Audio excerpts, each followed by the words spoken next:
Good. Test. Welcome out tonight, everybody. Let's be called to order. We welcome you to this Kershaw County Council meeting, February 24th, 2026. Thanks, everybody, for being here. We've got a couple of proclamations that I think will clear the room up a little bit earlier on in the meeting, but we've been called to order. Let's go ahead and have an invocation. Mr. Cato, would you say that prayer for us? Let us pray. Heavenly Father, we just come to you tonight giving you thanks, praise, honor, and glory for everything that we have. Dear Heavenly Father, we just thank you for giving us this opportunity to come out tonight and conduct the business of this county.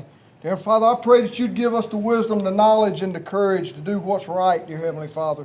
Make the decisions that we need to make based on how you would have us make them, dear Heavenly Father. Lord, I lift up the ones that are sick, the ones that are bereaved, the ones that need your care and your personal attention, dear Heavenly Father. I just pray that you'd put your hand upon them, Lord, and you would bless them, heal them, and give them guidance. Dear Heavenly Father, I pray for this nation. I pray that you would be with our leaders in Washington and abroad, dear Heavenly Father, that you'd give them the mindset to do the things that needs to be done for this nation.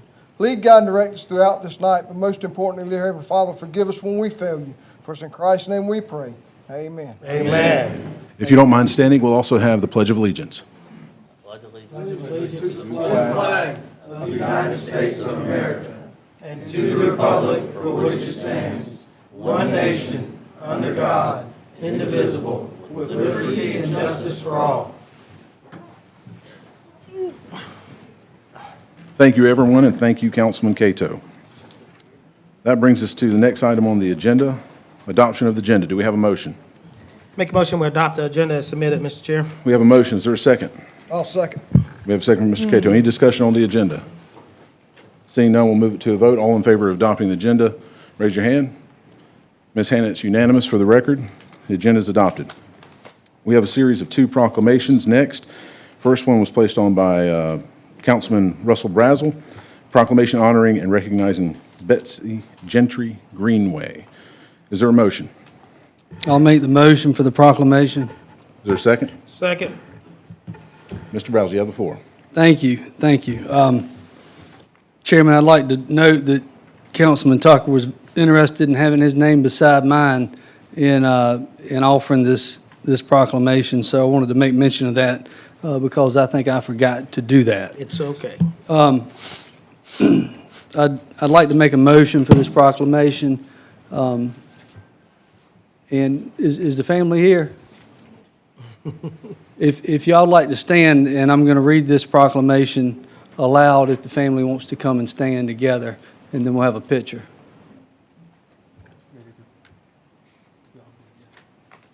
Yeah, make your motion. We'll move it to a vote and then come up. We already made a motion, haven't we? Yep. Yeah, we made the motion. I'm saying we got a vote. Yep.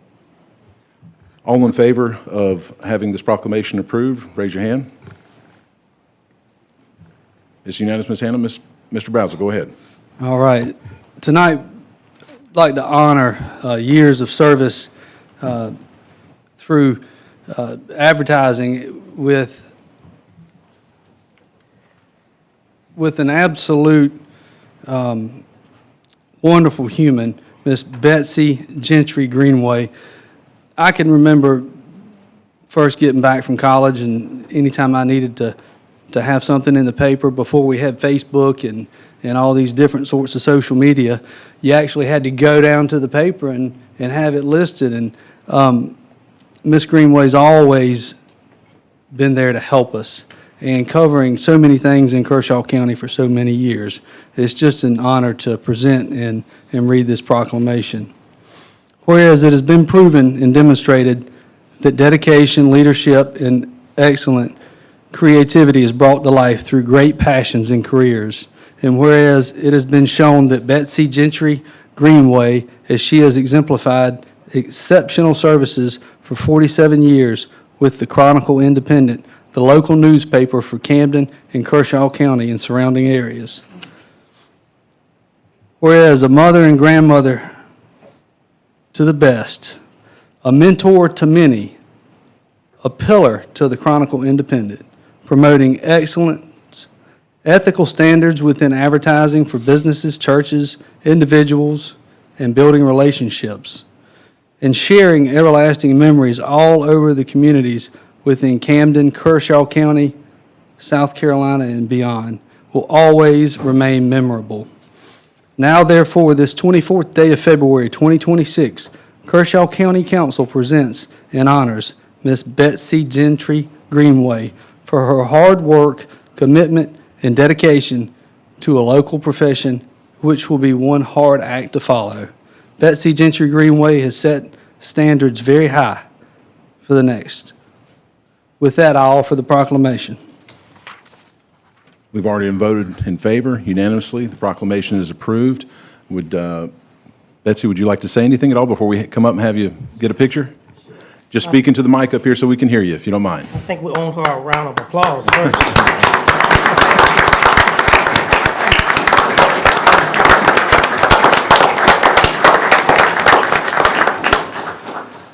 It has been my honor and pleasure to have worked for 44 years with Camden Media and the last 3 years with Paxton Media. I never ever got up in the morning and said I hated to go to work. It was always a pleasure. My relationships, the endorsements, the trust that the advertisers placed with me meant so much. It is with great honor, and I'm very humbled to have this proclamation. Thank you. All right, thank you. Ms. Betsy. If you don't mind just waiting at the mic, council members might have just a few comments for you. I said if you don't mind just waiting at the mic, council members might have just a few comments do. for you. Mr. Jones, go ahead. I want to go first. Betsy, we go back a long ways. Jimmy, we have. We have, and I tell you, remember the great old days. I would come in Chronicle Independent, and she'd try to sell me an ad, and I was trying to get one for free. I ended up paying for it. But Betsy, you're a pillar of this community, and I tell you what, I'm very proud of you, and I'm very proud to be a part of this, and I'm proud to put my signature on your proclamation. Well deserved, job well done. Thank you very much, Jimmy. Thank you, Mr. Jones. Council members, any other discussion? Mr. Tucker, yes. Thank you, Mr. Chairman. Miss Greenway, because I don't know you by Betsy, because you've been Miss Greenway all my life. I know you as Sammy. Yes, ma'am. I'm going to die as Sammy, that we whole go back place. a long ways. Yes, ma'am. We like Cadillac seats. We go That's way back, right, don't that's we? right. With that being said, I want to say thank you, too, for your hard work, dedication, and just passion to this county, to the surrounding community, because you did work in adjacent counties as well when the paper was going out and about. But I also want to say thank you to your family for supporting you during these times, because as it was stated earlier, there was no, I think Mr. Brazel said it, there was no social media. So there was a lot of traveling, a lot of late phone calls that you had to give up time with your family, because it just wasn't like it is today where you can reach out and touch people. And you've raised tremendous and loving kids. I'm seeing one over there standing up against the wall, and the other one. And you've just had great support by your family as well, and I want to thank them. But I would ask that God continue to bless you and give you the things that your heart desire moving forward, and may you enjoy retirement, but don't get too retired where you fade away. Keep busy. Thank you, Sammy. Thank you. Thank you, Mr. Tucker. Any other comments, discussion? Yeah, Council members? Mr. Brazel. Sorry, I got ahead of my skis wanting to give you this proclamation. I jumped up and was running out front, and the chairman had to slow me down. It's a real honor to be able to do this, and Cameron couldn't keep a secret, I don't think. We tried to make it a surprise, but he sent me a text the other day. He said, well, the cat's out the bag. I said, well, I guess that's okay. But Cameron and I have been friends for a long time, just now getting the pleasure of meeting your other sons. But we've known one another on and off for a long time, and it's just always been a pleasant experience. So thank you for who you are and what you've done for our community. Thank you. I would ask y'all to please support your community newspaper. If you don't support it, it's going to go away, and we need it. It's accountability. We have tried the best we could do. It's only 3 of us now at the Chronicle, and now I just left. So Tom and Martin, they do a great job. Please support your community newspaper. I can't believe they do what they do with that small staff. That's amazing. Thank you, Ms. Bessie. Thank Thank you, you. Mr. Brazel. Any other comments or discussion? Ms. Betsy, you've sold me many a ad. I did, Dan. Thank you. I did. Thank you for that, and I'm glad to support. But I want to hopefully bring one thing full circle on how important you are to the community. If you look at the front page, at least of the most recent edition that I've received, Stover wrestlers being recognized for their outstanding achievements. And so that's right here on the front page, and it has a whole story about some of the things we're going to talk about here. Many of these youth and parents and coaches tonight are with the Stover wrestling team. And so we thank you for covering that and getting that information out to the community. It's very newsworthy.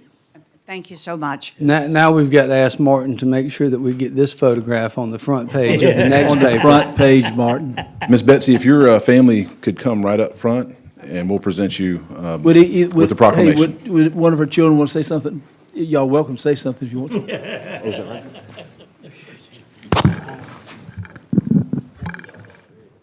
Y'all can come on up front, Betsy, right through that little door right there.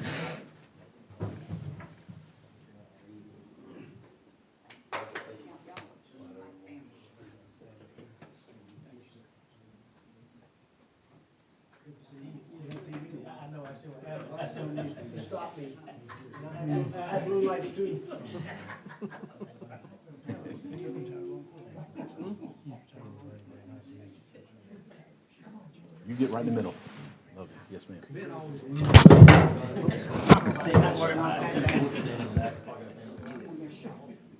Yes, you too.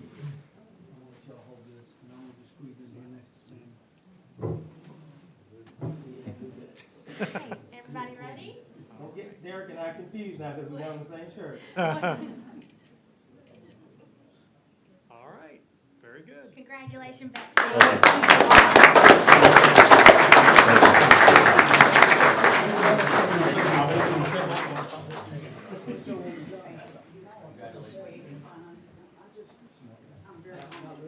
You earned that, Betsy.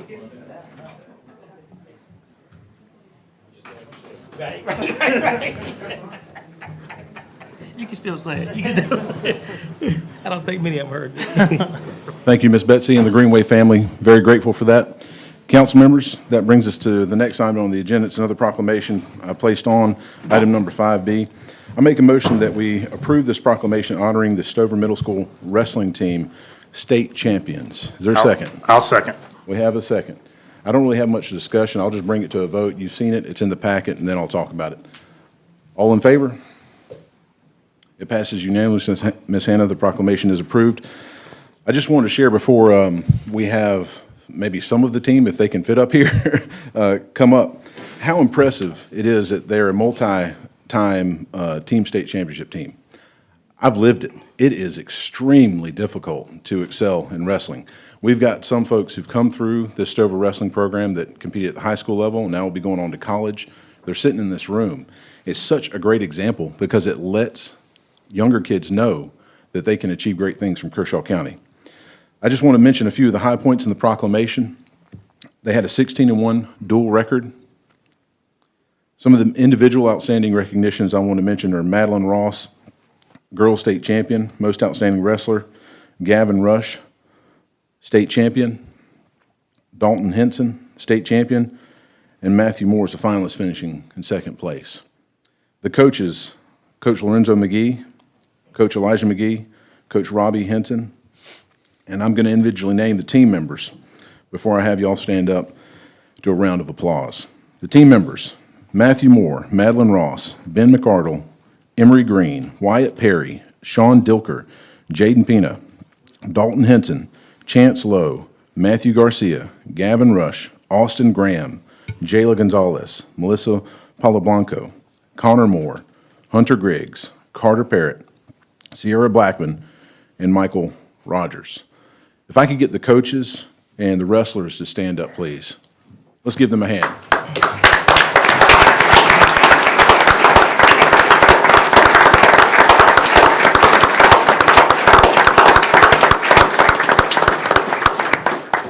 Now, before y'all come up for a picture, I'm not trying to disrespect anybody else's sport at all. But the joke we had, and we always thought it was true, is wrestling uses every other sport to warm up, and then we go compete. I've kind of found that to be true. We also thought it was true that once you compete in spandex in front of large groups of people, not much else can bother you in life. That's true. I've also found that to be true. wrestling reveals so much about you individually. And we also have Coach Ted Monroe here tonight, who's coached many champions. He's a legend. And we'll be looking at these wrestlers coming up into the high school program. We beat Eastside, didn't we, Coach? And now we gotta overcome Fort Mill. Before we have them come up, I'll have council members, any discussion or commentary? Mr. Tucker. Thank you. I'll give you my brief experience with wrestling. I'm a baseball player by trade and family.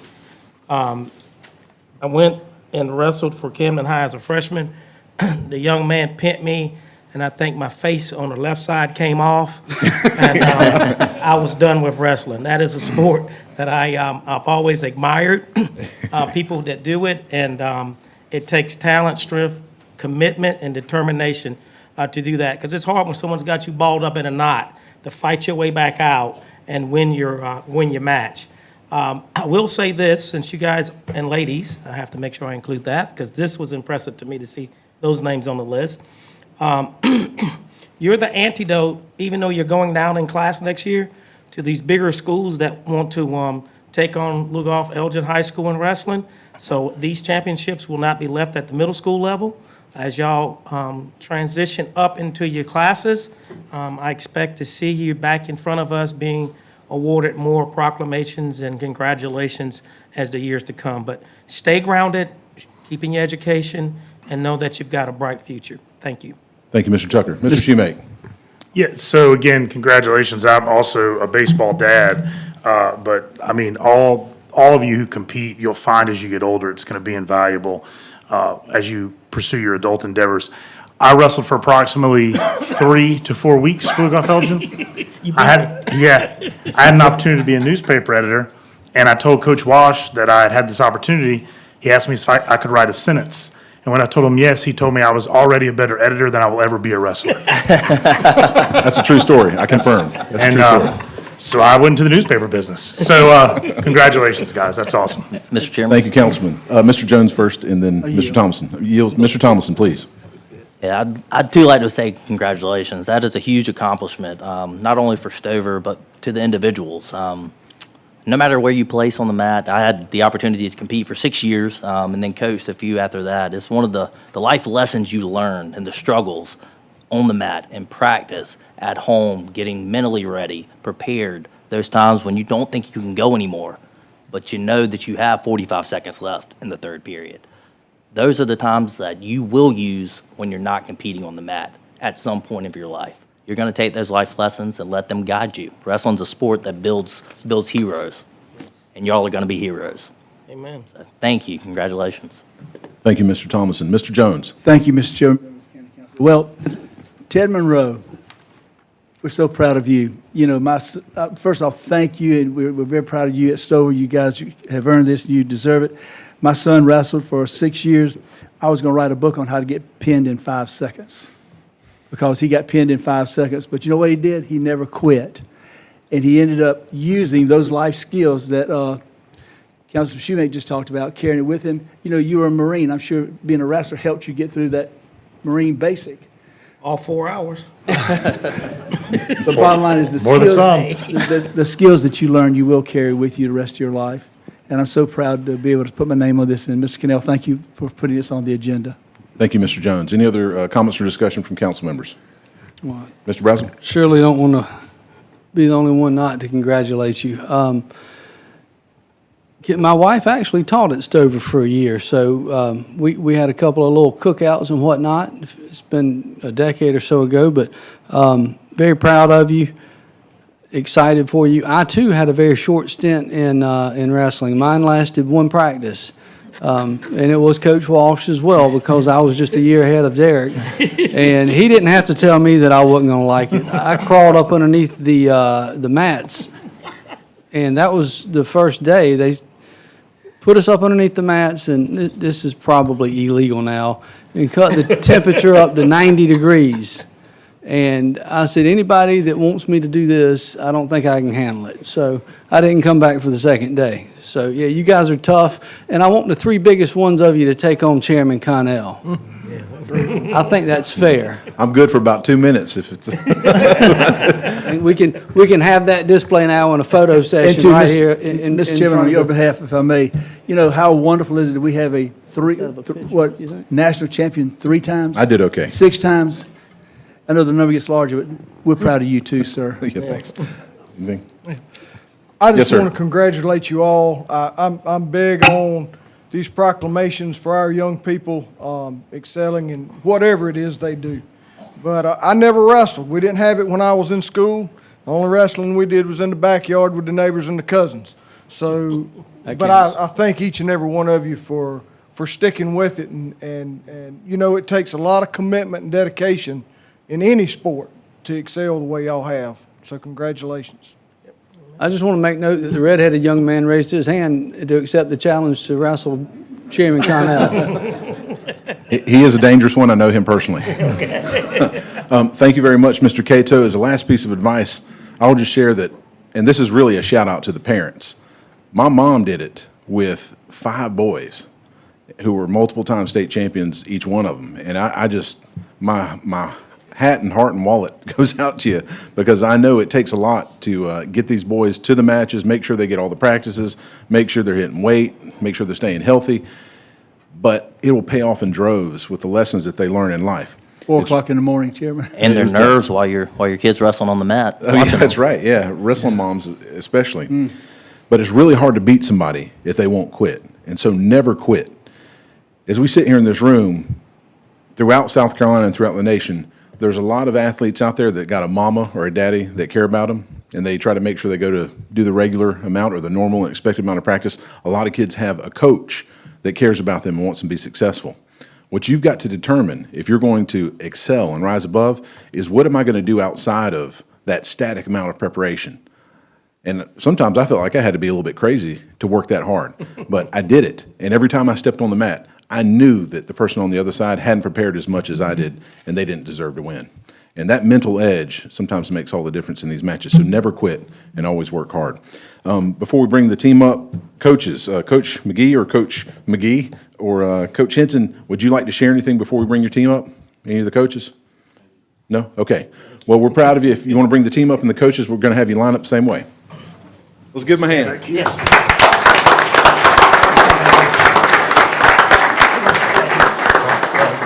So many of them.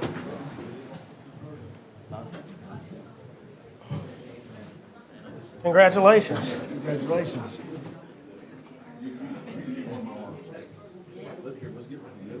I'm going to let somebody hold this off here, get out of the way. Y'all can back up side. You got all your coaches up here too?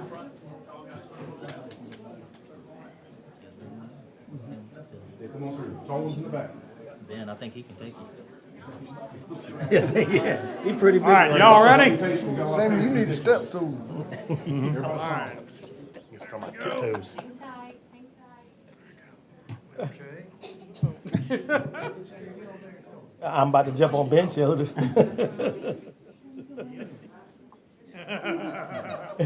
Congratulations. Yes.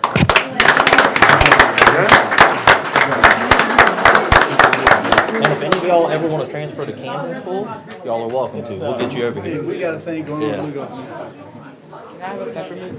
Absolutely. Yes. Here, take a handful of. Hey, the season's over with. Y'all can eat what you want now. Sorry, guys. I'd get you up and start beating with me.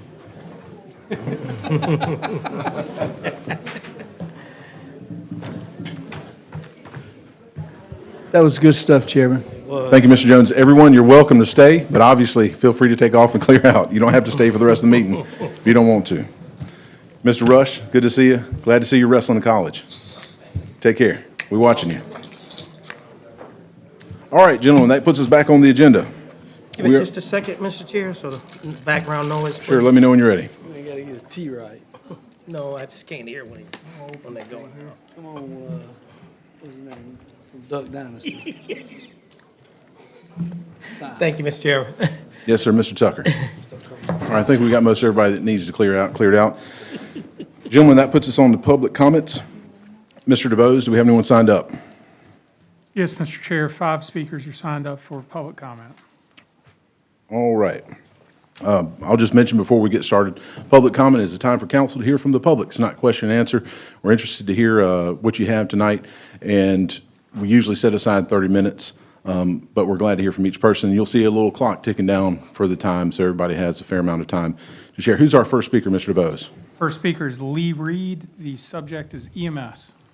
Mr. Reed. I would like to defer to my colleagues to start. I was going to mention often, if you're all sharing the same message, however many people it is, it's efficient if one person can share it. Otherwise, I guess we'll hear it 4 or 5 times, which is okay too. It's different topics, but Okay. So who's up first? What's your name? My name's Ann Knoll. And we have her signed up, Mr. DeBose? Yes. Great. Ms. Knoll. Here's a copy of what I'm going to be reading, if they would like a copy. Okay. And good evening, thanks for having us tonight. Before I start, everybody from the Liberty Hill area, raise your hand. This is how many's here for this subject that we're talking EMS. EMS, okay, that's what I was gonna ask, what's the subject? Okay. EMS. Thank you. Like I said, my name is Ann. I live on 2490 Cottage Lane in Liberty Hill, South Carolina. On January the 18th, I experienced one of the most terrifying moments of my life. My husband was having a medical emergency, and I did what we are all told to do. I called 911. The dispatcher took my information and then told me they had to take another call and hung up. I was left alone, frightened, not knowing if my husband was going to survive, and with no one on the other end of the line to guide me. The first responders did not arrive approximately 40 minutes after the phone call. The ambulance arrived 45 minutes after the initial phone call. 45 minutes may not sound long in a meeting room like this, but when you are watching someone you love struggle, when you are scared you may lose them, 45 minutes feels like a lifetime. We trust that when we call for help, help is coming quickly. We trust that the system meant to protect us will show up when it's most needed. That trust was shaken in me that day. This is not just about my family. This is about every resident in this community. If this happened to us, it could happen to anyone. What if the outcome had been worse? What if the next time is someone's spouse, child, or parent, like what I dealt with? I am here asking for accountability. I'm asking for transparency. I am asking for a change. What went wrong? What is being done to make sure families are not waiting 45 minutes for a medical services? Because 45 minutes is not acceptable for anywhere. Thank you. Thank you. Thank you for coming out tonight. Yes, ma'am. Mr. DeBose, sounds like we have some variation. Who is speaking next? You defer to the next person? Yes, ma'am. What's your name? My name is Chris Kriminger. Ms. Kriminger, same topic, right? Yes. Okay. Yes, ma'am. My husband and I are homeowners and business owners on the Camden side of Lake Wateree. As both, the concern that we have in Hey, regards to... I'm sorry, just emergency- 1 minute. Could we get whatever noise is outside, could we get them to quiet down so we could hear you better? Russell, I think they can wrestle better than you, bud. Well, I want to be very respectful and intent in my opportunity to hear what she has to say. Thank you. As both business owners and homeowners, the concern that we have in regard to emergency response times extremely concerns us, as it does all of our neighbors. While we do not own the most expensive home, or, as we are just starting our business, the most profitable business on the lake, we both feel the response times for emergencies are excessive and unnecessarily long. Therefore, loss of life and property loss are at a very high risk of happening. If someone were to have a stroke or a heart attack, they would not survive these response times. If they did, they would not have a very good chance of resuming their former lives. If a fire occurs, property loss would be total, which is frightening to us on both counts with the interest we have on the lake. We were told at our meeting last week that fire and ambulance stations are set up by the amount of calls that come in. This is not a long-sighted view, in my opinion. The decisions where to put a fire ambulance station should be by population numbers. And in the past 10 years, the population around the lake, both sides, has grown. This has changed, especially since the pandemic. Most of these homes 10 years ago were fish camps or vacation homes. The more year-round people on the lake, not to mention the people that live in the area not on the lake, and as citizens of Kershaw County and taxpayers, we have the right to enjoy the same services that people do in more populated areas. As our county council, and I know you represent people in your immediate area, you should have the best interest of all the Kershaw County citizens, not just Camden, Lugoff, or Elgin, because they have the most people. I'm sure you all have heard the phrase, food desert, meaning no grocery store closer than 20 minutes. We live in an emergency services desert. Counties and municipalities try to help people in food deserts. We need our emergency services desert helped. Will y'all step up to the plate and show our end of the county that you care about us as citizens also? Thank you, gentlemen. Thank you for coming out, Ms. Grimminger. Appreciate it. Mr. Hubbard on list? Same topic. Mr. Hubbard? Yes. Yes, sir. So in August of '21, I moved to Lake Wateree. I live on Harbor View Road. I'm a business owner in Lancaster County. I live full-time at the lake. I had an experience myself in 2024, August 17th of 2024, 2 a.m. in the morning. I woke up with a severe case of diverticulitis. The resident at the hospital told me an hour longer, I'd probably have a bag on the side of my hip for the rest of my life. It took 36 minutes for the ambulance to arrive after my wife made the phone call. She was also bedridden because she had had a knee replacement a week prior. So we were totally handicapped. My household had no mobility whatsoever. I just wanted to get up and share my experience, okay? Thank you, guys. Thank you for coming out, Mr. Hubbard. Appreciate that. That was number 3, I believe. Who's number 4? Right. Number 4 would be Mr. Lee Reed on EMS. Mr. Reed? Thank you. Yes, sir. Thank you, Chairman and members of the council. My name is Lee Reed. My wife and I live off of Singleton Creek Road in Sunset Point. We are now full-time residents, 3 years in Liberty Hill. Before I begin my prepared comments, I want to share some recent research that I feel relevant to my prepared comments on behalf of Liberty Hill. I'm going to skip some of it, but I'm going to go down to, first of all, the Kershaw County Council fiscal year 2026 budget retreat minutes, February 13th, 2026.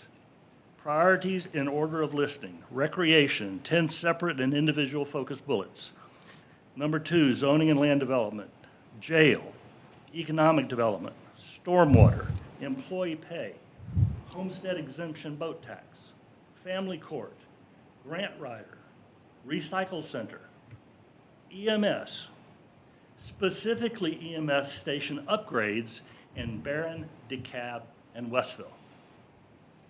Drop boxes, sheriff's office, east, airport, Lake Wateree. In other words, EMS ranks 12th out of 15 or 16 priorities, putting EMS in the bottom 25% of priority items identified at the budget retreat 11 days ago. Some additional research from online distance calculator estimates on the EMSs in Kershaw County. Bethune EMS, 22 to 24 miles, 30 to 36 minutes. Camden EMS, 24 to 27 miles, 34 to 40 minutes. Lugoff EMS, 28 plus miles, 38 to 45 minutes. Elgin EMS, 30 to 45 miles, 40 to 48 minutes. EMS 2 in Sumter, 24 to 27 miles, 32 to 36 minutes. Conclusion of that makes 30 to 40-minute responses structurally predictable unless resources are staged closer. That's my background comments. My prepared comments are simple relative to what we're asking of you. I'm following up from our recent community meeting in Liberty Hill last week that was attended by Councilman Brazel, Councilman Jones, the sheriff, our head of Kershaw County EMS, and other representatives from Kershaw. During our meeting, attended by 75-plus local residents, a significant portion of our entire population, the primary concern was regarding EMS service. EMS leadership acknowledged the response time to our rural service zone may average 30-plus minutes. Anecdotal feedback from local residents with personal experience, as they shared tonight, confirmed that to be the case. I think, well, EMS leadership further indicated last week that Kershaw County EMS response time goal is 10 to 12 minutes. We understand geography presents challenges. Trust me, I do not relish my 20 to 30-minute run to Walmart, Food Lion, or Lowe's, or to the tax office. To be clear, my comments this evening are not a criticism of EMS or any other county service provider. Liberty Hill residents have a great appreciation for all Kershaw County first responders, and that was clearly evident last week at the Liberty Hill Community Center, as well as the Polar Plunge for Special Olympics at Beaver's Den the weekend before. Our concern is system performance and resource allocation, especially during this budget process, specifically around EMS, fire, and traffic control on 97, in and around what I will call the greater Liberty Hill area. But for now, I want to return to our primary concern, EMT. As council begins your budget deliberations, we respectfully request measurable performance transparency specific to our zone. We request clarification on the following 4 questions in particular. What percentage of EMS calls in our zone are reached within 15 minutes? What is the 90th percentile response time in our zone? Has a formal EMS deployment or coverage study been conducted in our area? What funding options exist to improve response times, including potential co-location of EMS resources at the existing fire substation? We also respectfully request that the County Council direct staff to present a zone-level EMS performance review along with budget alternatives prior to final adoption of this year's budget, and that Council would have the staff present that report prior to the second reading of the budget scheduled for May 26th.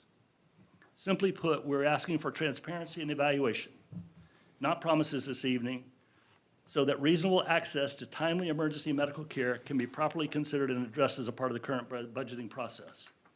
We define, and I think it is fair and universally acceptable definition, that reasonable access to medical care means access to medical care within a medically survivable window.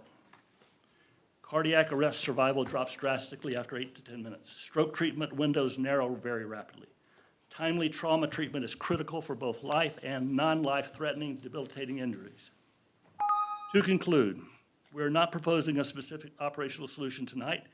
We are requesting data transparency and evaluation of logistics and funding options within the budget process. We understand that rural areas are different.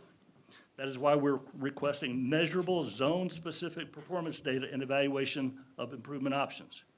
We understand that funding is limited. That is why we believe this discussion belongs in the current budget process, so council can evaluate costs and priorities with clear performance data to appropriately prioritize our limited resources. Thank you. Thank you, Mr. Reed. And Mr. DeBose, I think we had one more signed up, is that correct? And just to show my last, the orange are where EMS stations are. The green is where we are. Yes, sir.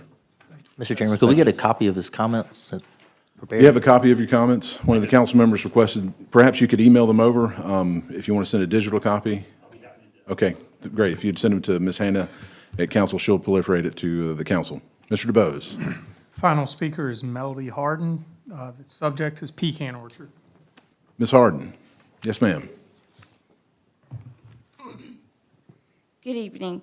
As many of you know, my name is Melody Harden. I live at 412 Blackberry Place in the Pecan Orchard. I'm speaking again tonight about the stormwater drainage issue in our neighborhood. After the Finance Committee meeting today, I wanted to ask County Council to come to a solution or compromise to address our issue with the stormwater. At this point, there aren't enough funds to begin Phase 1. I'm requesting council to help consider all options and grants to fund work that needs to be completed. If funds can't be obtained to complete Phase 1, I would like county to consider other options to help with our drainage issues. Secondly, I again would like to get the county to start maintaining our roads. This issue came to a head 2 years ago when many of us brought drainage, water, and sewage issues to the county's attention. At that time, we requested this to be done. As of today, nothing really has been done besides scraping our roads, which typically makes the roads worse. The ditches of gravel are filled with gravel, leaves, limbs, debris, and dirt from the road. The maintenance of our roads doesn't solve our problem, but it helps with drainage. We believe there are many practical solutions that can temporarily help that won't cause more damage and can't make things worse. Lastly, I would like to request another visit to our neighborhood. I know many of you walked through our neighborhood about 2 weeks ago. If the neighborhood would have known about it, the visit at the time, many of us would have been happy to show you our issues in the neighborhood and on our properties. Again, we understand this is not an easy fix, and it is an expensive fix. But we would again request the help of county council to help with a resolution for our neighborhood. Thank you. Yes, ma'am. Thank you for coming out tonight. Mr. DeBose, does that conclude public comment? Correct. Thank you, everyone, for coming out tonight. And for those who were asked to provide your comments, if you, again, just email them to Ms. Hannah Parler. She's the clerk to council, and she'll be able to share those. Appreciate that. Mr. Chairman, if I may. Yes. I think we have a presentation by our Emergency Services Director, Mr. Will Glover. And shortly after the approval of minutes, we will have a discussion that I think everyone from Liberty Hill would be encouraged to stay and listen to. It'll give me and others an opportunity to speak on some thoughts and ideas. So I wanted to share that with y'all so everybody didn't get up and leave and miss out on it. Okay. Thank you, Mr. Brazel. Gentlemen, that puts us back on the agenda. Item number 7A, public presentations, forest fires, causes and prevention. As you know, we recently had a forest fire which could have been extremely significant. We've got Mr. Glover here tonight. I make a motion that we have this public presentation. Is there a second? Second. We have a second. Any discussion on the public presentation? Seeing none, we'll move it to a vote. All in favor? Ms. Hannah, it's unanimous on the public presentation. Mr. Glover. Yes, sir. Chairman, members, council, thank you for inviting us up to talk about wildfire. Wildfire season's coming up. The spring typically is when we have an influx of fires, although this year, for some reason, we've already had an uptick. So this is a good presentation that we can put out. I want to highlight the efforts that we had on the Ivy Bush fire on Valentine's Day. A lot of the gentlemen standing behind me from the fire service helped, make sure that fire didn't grow more than what it did. So they put in a lot of work, so I want to make sure that they're recognized for the work that they did. So this was Valentine's Day. We'll go through a fire, and then we'll talk about how to prevent fires in just a minute. So, yes, sir. Just to highlight the responding units, I'm not going to read every single one of them, but you can see we dumped a large amount of resources on this fire from Kershaw County Fire Service. Our automatic aid agreement with Camden Fire, of course, provided us with some units. Lugoff Fire sent something, our brush truck over. Kershaw EMS provided medical standby in case something happened to one of our firefighters or a resident in the area. And then also the Sheriff's Department sent a lot of deputies in case we had to start evacuating homes and also to shut the road down because smoke was blowing so far over it. So a lot of units responded to this fire from inside the county, and then our partnerships outside of the county. Lee County, Sumter County, of course Black River Electric was there. Lancaster Fire Department sent assets, Alligator Fire Department in Chesterfield, and then South Carolina Forestry Commission.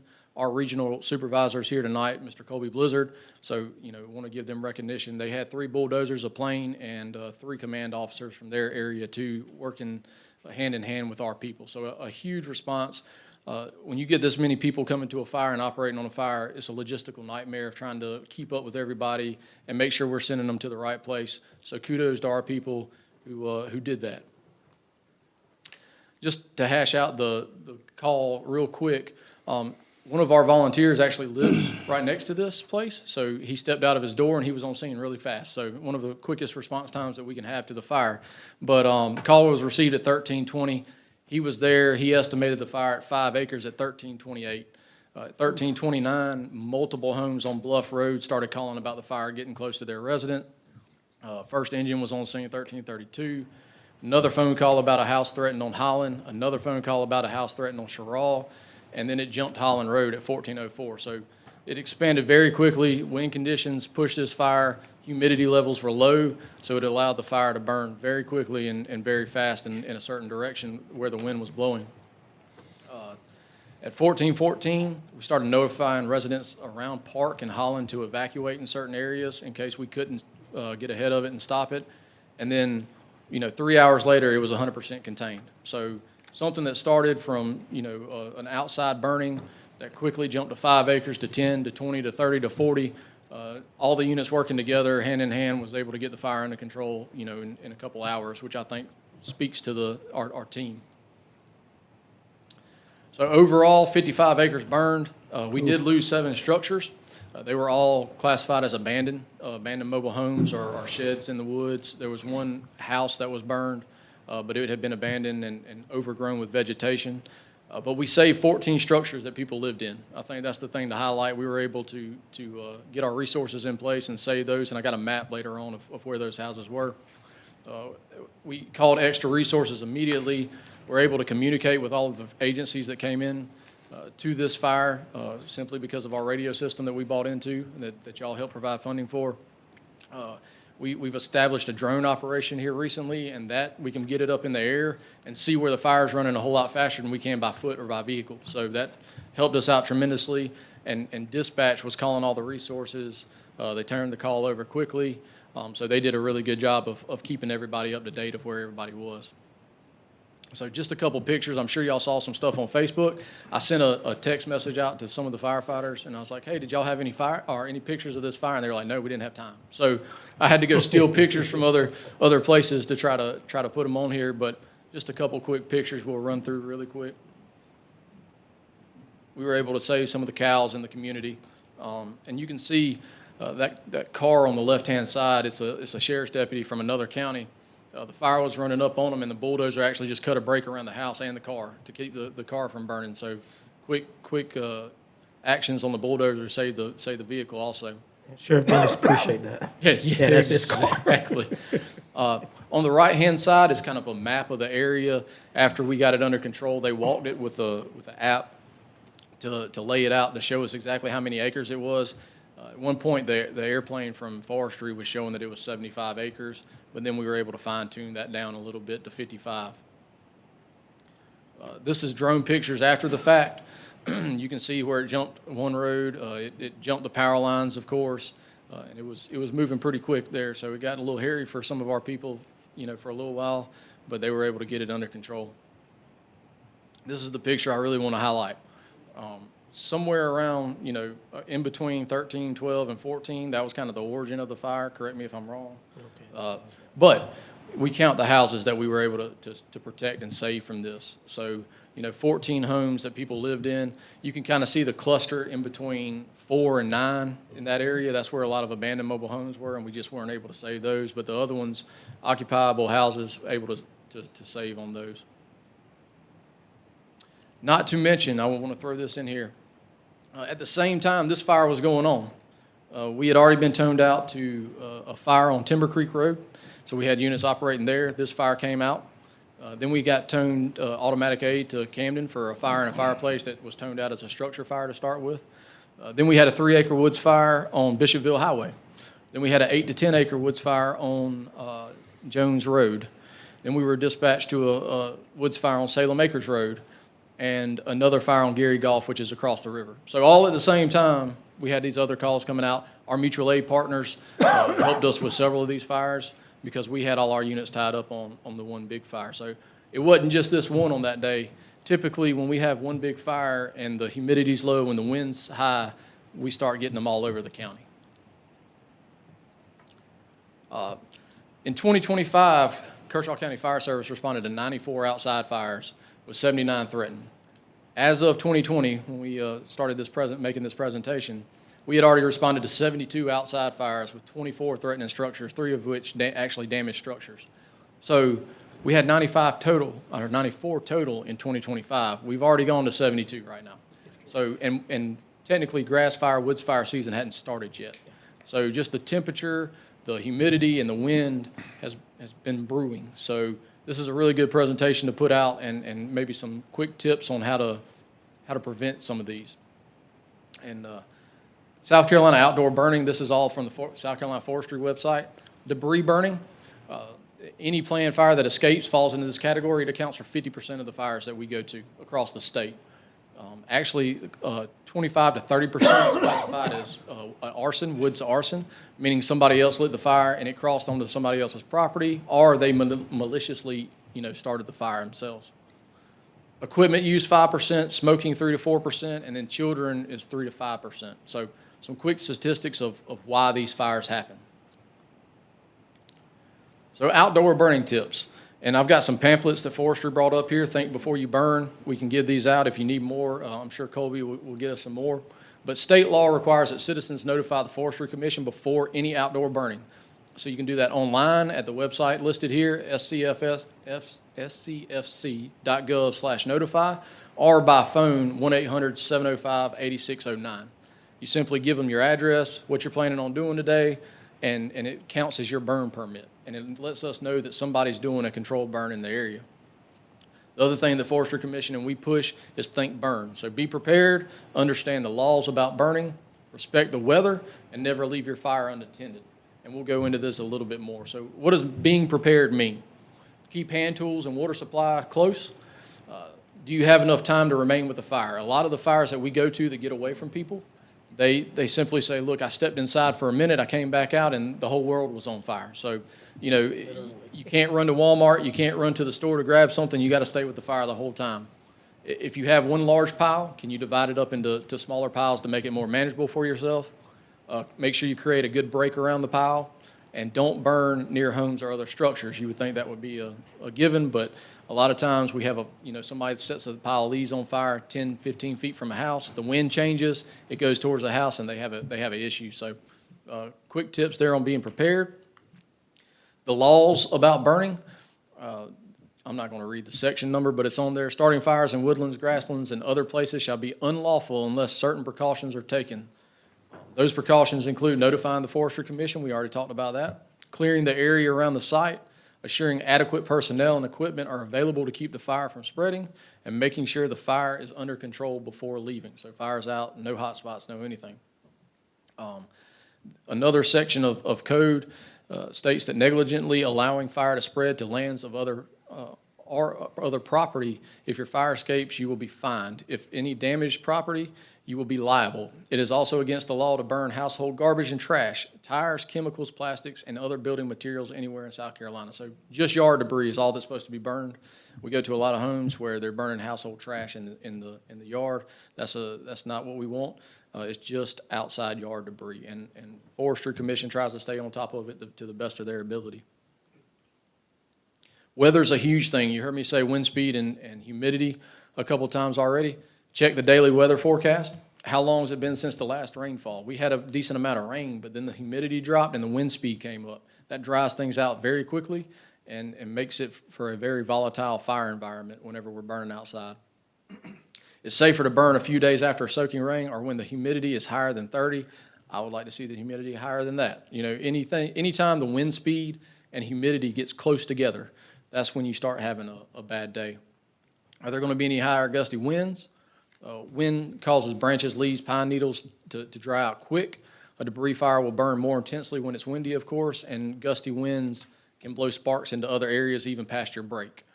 So make sure that we pay attention to how fast the wind's going to be blowing and also what the wind direction is. Think about where the smoke will blow. Technically, you're responsible for your smoke. So if it blows over a road and causes a blackout situation, then you're kind of responsible for that. Don't burn if smoke will blow into roads, airports, or other occupied buildings. And then lastly, never leave your fire. Watch for any flying embers or sparks. Pay attention to any kind of smoke drift going into other property. Notice changes in weather. And if you're concerned about safety, just go ahead and put the fire out. That's the safest thing to do. And make sure it is out before you leave. So once again, hammering that home, don't run to Walmart and leave a fire burning in your backyard. A couple things just to think about moving forward. I know as we go to look at some of our zoning code, defensible space and new subdivisions. If anybody heard about the Horry County fires last year, we actually deployed resources down there. They have very little defensible space. Defensible space means, short grass, either dirt, rock sections, or anything else. A lot of those homes are built right up against the forest or the bays in that area, and it doesn't give much area for us to use as defensible space. So we got to think about that moving forward. Limited water sources in remote areas. Most of the county on the eastern side, very limited water points. So we have to think about that. And then a lot of other counties in the past have looked at county ordinances. Forestry can only do so much of enforcing and trying to keep up with the laws of burning, outside burning. DHEC also regulates outside burning depending on what's being burned. So some counties have put in ordinances to try to help, some of these outside debris burning kind of push that down a little bit and save some property. So stuff that we can look at in the future. Real quick, this is not a wildland fire, but I wanted to highlight something. Has anybody heard about close before you doze? So close your bedroom door before you go to sleep.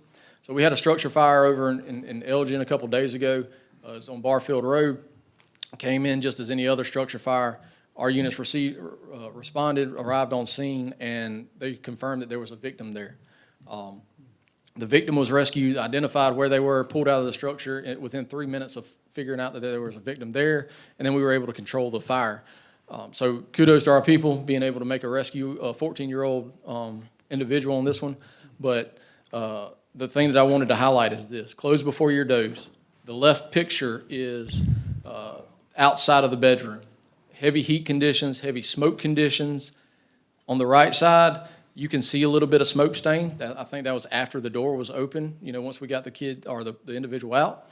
But that room is almost untouched for the most part. If you close that door, it gives you an extended amount of time to get out of a residence if the house is on fire. So we want to hammer that home. We do social media releases and press releases, but please, if we can push the close before you doze message, it could save somebody's life.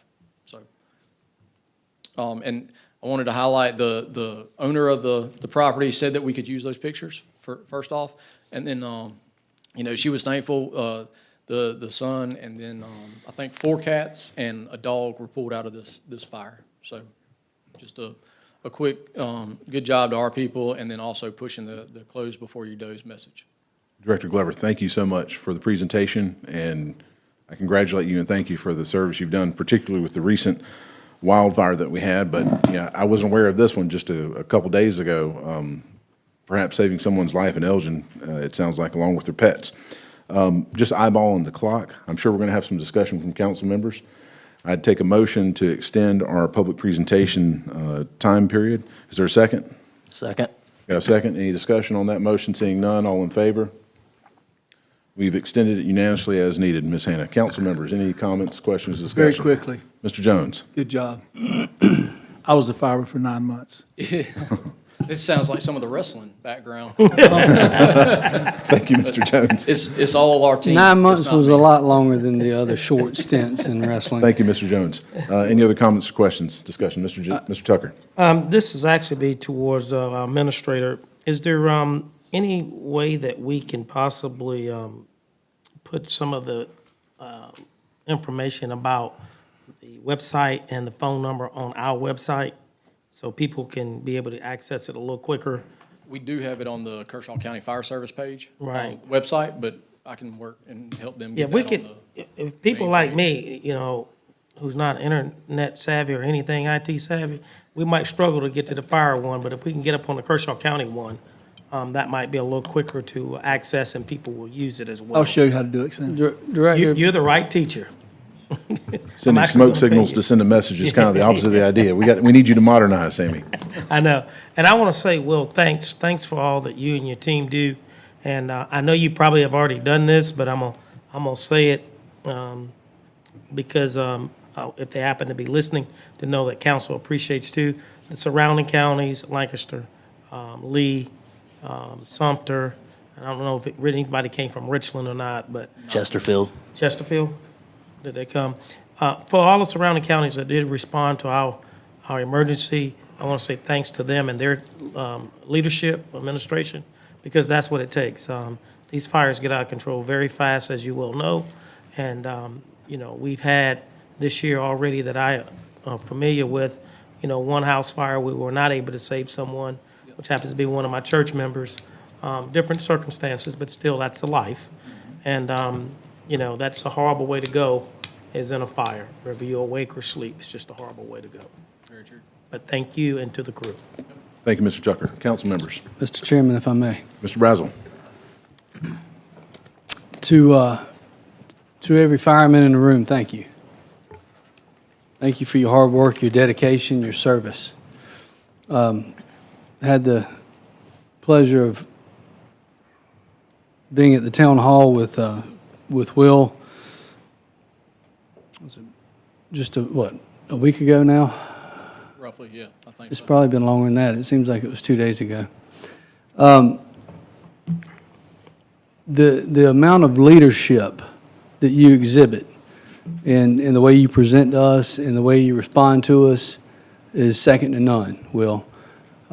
You and I started here at Kershaw County about the same time. I was sworn in January, and I think you came to work in March. Is that right? Of May. Yep, 2021. 2021. And somewhere between the time I was sworn in and the time you were hired, I had a phone call from one in particular person telling me that I needed to find out who Will Glover was. And I said, okay. And this person was very adamant that you come back to Kershaw County. I'm so thankful that you're here. Just really impressed with the way you're able to assist at the town hall. I was impressed at your ability to communicate effectively with people in a positive manner. And tonight, this presentation, I really appreciate what you've shown us, and very familiar with the Forestry Service. My education was in forestry, and I know there's different techniques. That could have been a big fire. 55 acres is a big fire, but it looked like a lot of it was kept low. And We got lucky a couple places. First of all, I want to say it's not me, it's the team behind me. Absolutely. And the team that's not here. Without them, I couldn't do anything. So, you know, all the kudos goes to them. I'm just here. So, Colby and his team from forestry, the working relationship that we have with so many agencies now is second to none. The aid agreements that we've been able to put in place, mutual and automatic aid, I mean, it's great the way that we've been able to network, and Chief Bullard and his team, they're continuing to move that automatic aid and mutual aid agreement forward. Chief Edge on the EMS side has also been doing that. So it's not me, it's the team below me. someone who defers to their team and gives them the recognition is a leader. Thank you. Thank you so much. Mr. Chairman? Thank you, Mr. Brazel. Mr. Tomlinson, yes, sir. Thank you, Director. Just a quick question. You mentioned in the presentation other counties have local ordinances. Could you give some examples of the type of ordinances that they have, and is there any of the surrounding counties that have ordinances? Yeah, Richland County, Sumter County, Darlington, if I can help you out, if you know anybody else. A lot of the surrounding ones do. Most of them just look at the state law, you know, and they set a minimum requirement of you can't burn within a certain amount of feet from a house, to just put that in place. They re-up the only burning yard debris and not household household trash. So really simple things that's kind of in state law that we can put into an ordinance and enforce it at a local level instead of, you know, having to rely on you know, forestry or DES to enforce it. We can handle it ourselves, in other words. Correct. Thank you, Mr. Thompson. Any other comments or discussion? I got a few. Mr. Cato. Will, thank you again. I've spent a good bit of time as a volunteer up in Bethune, but I just want to put this out there, that y'all really need volunteers.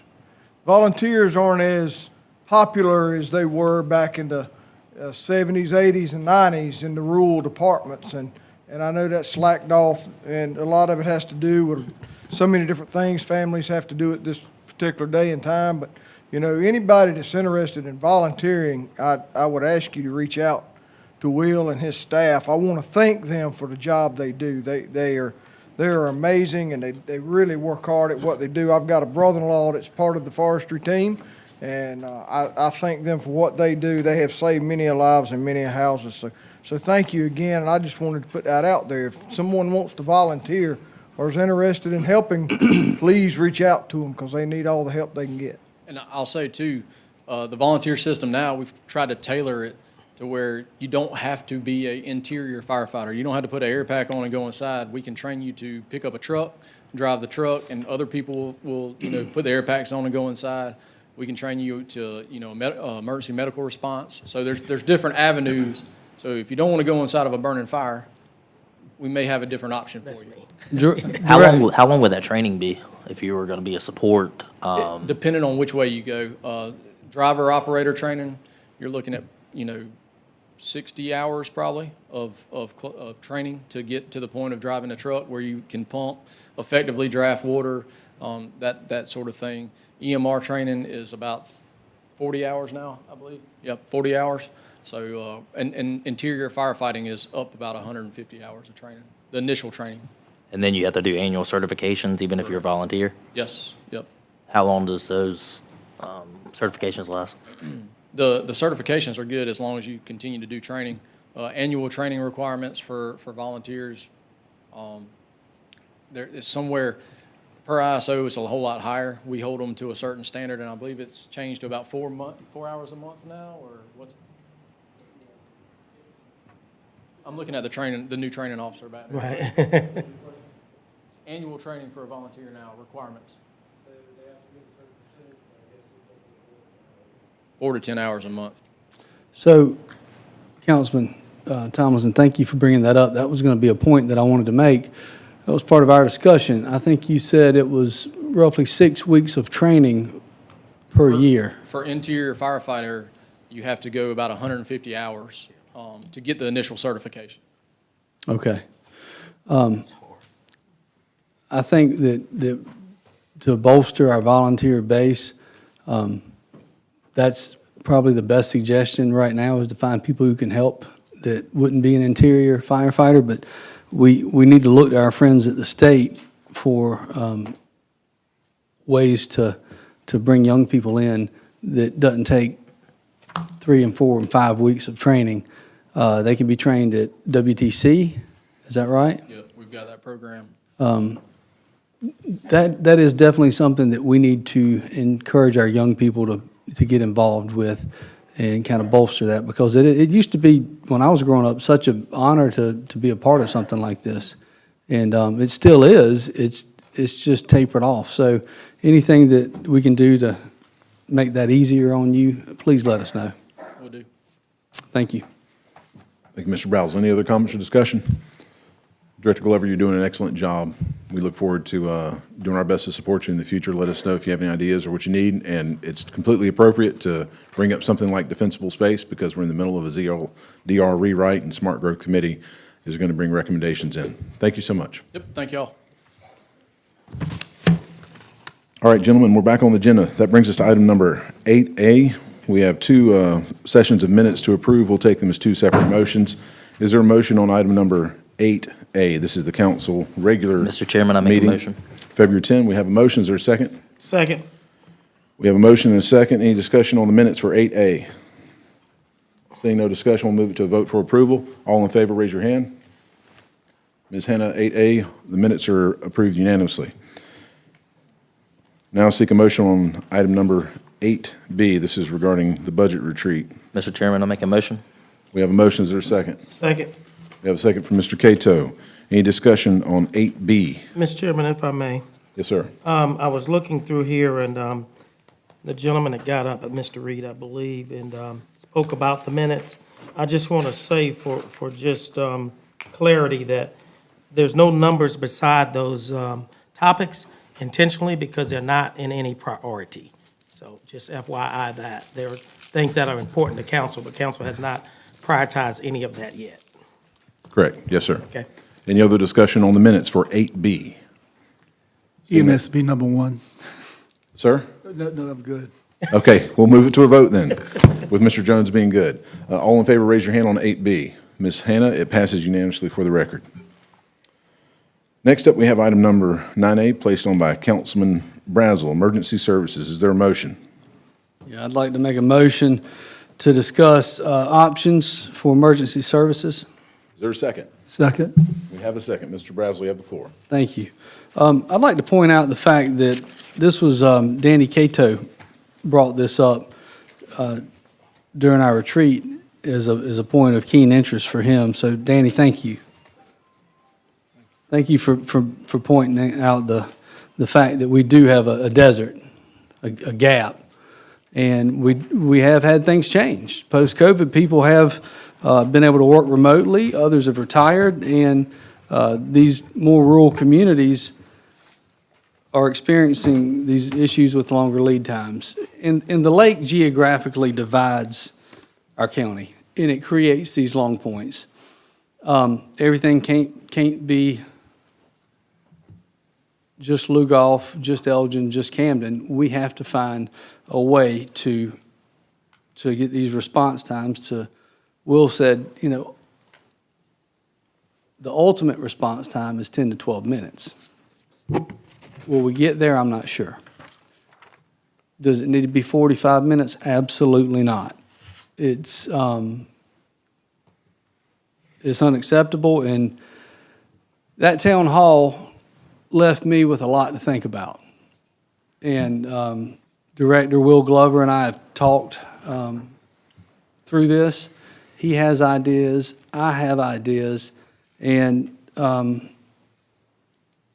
as I was on the way home, and Councilman Jones attended with me, and he actually rode with me, and I dropped him off, and we live about 12 minutes apart, and halfway back to my house, I called him. I said, I've got an idea, and I think this is going to work. So I'd like to present that to everyone tonight, and I've already reached out to some of our partners, MUSC, Health Resources District, and I actually spoke, Councilman Tucker, to the COG. And there are opportunities beyond those three for partnerships in Kershaw County for rural services. And that certainly qualifies. And one of them is a state-level partnership. And Ben, having served at the State House, can certainly better educate the rest of council. So with all that being said, I'm going to read through a letter that will be issued to some of our partners and talk about the rural response times as soon as I put on my glasses. Take your time, it's already past my bedtime. Now, this is something that has not come from Will. This is something that was just thoughts in my head after a town hall. Kershaw County Rural Response Team, so RRT for short. A rural response team is a specialized unit designed to address the unique challenges of low-density areas that have long travel distances and limited infrastructure. A reliance on volunteers, and it will have to have full staffing.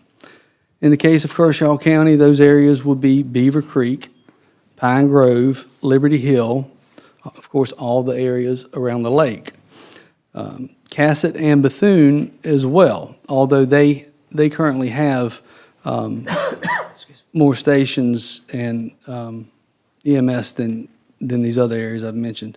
Establishing a rural response team for EMS and ambulance and emergency services in Kershaw County will require a structured approach that integrates with the infrastructure that we have while addressing the challenges of the unique rural geography.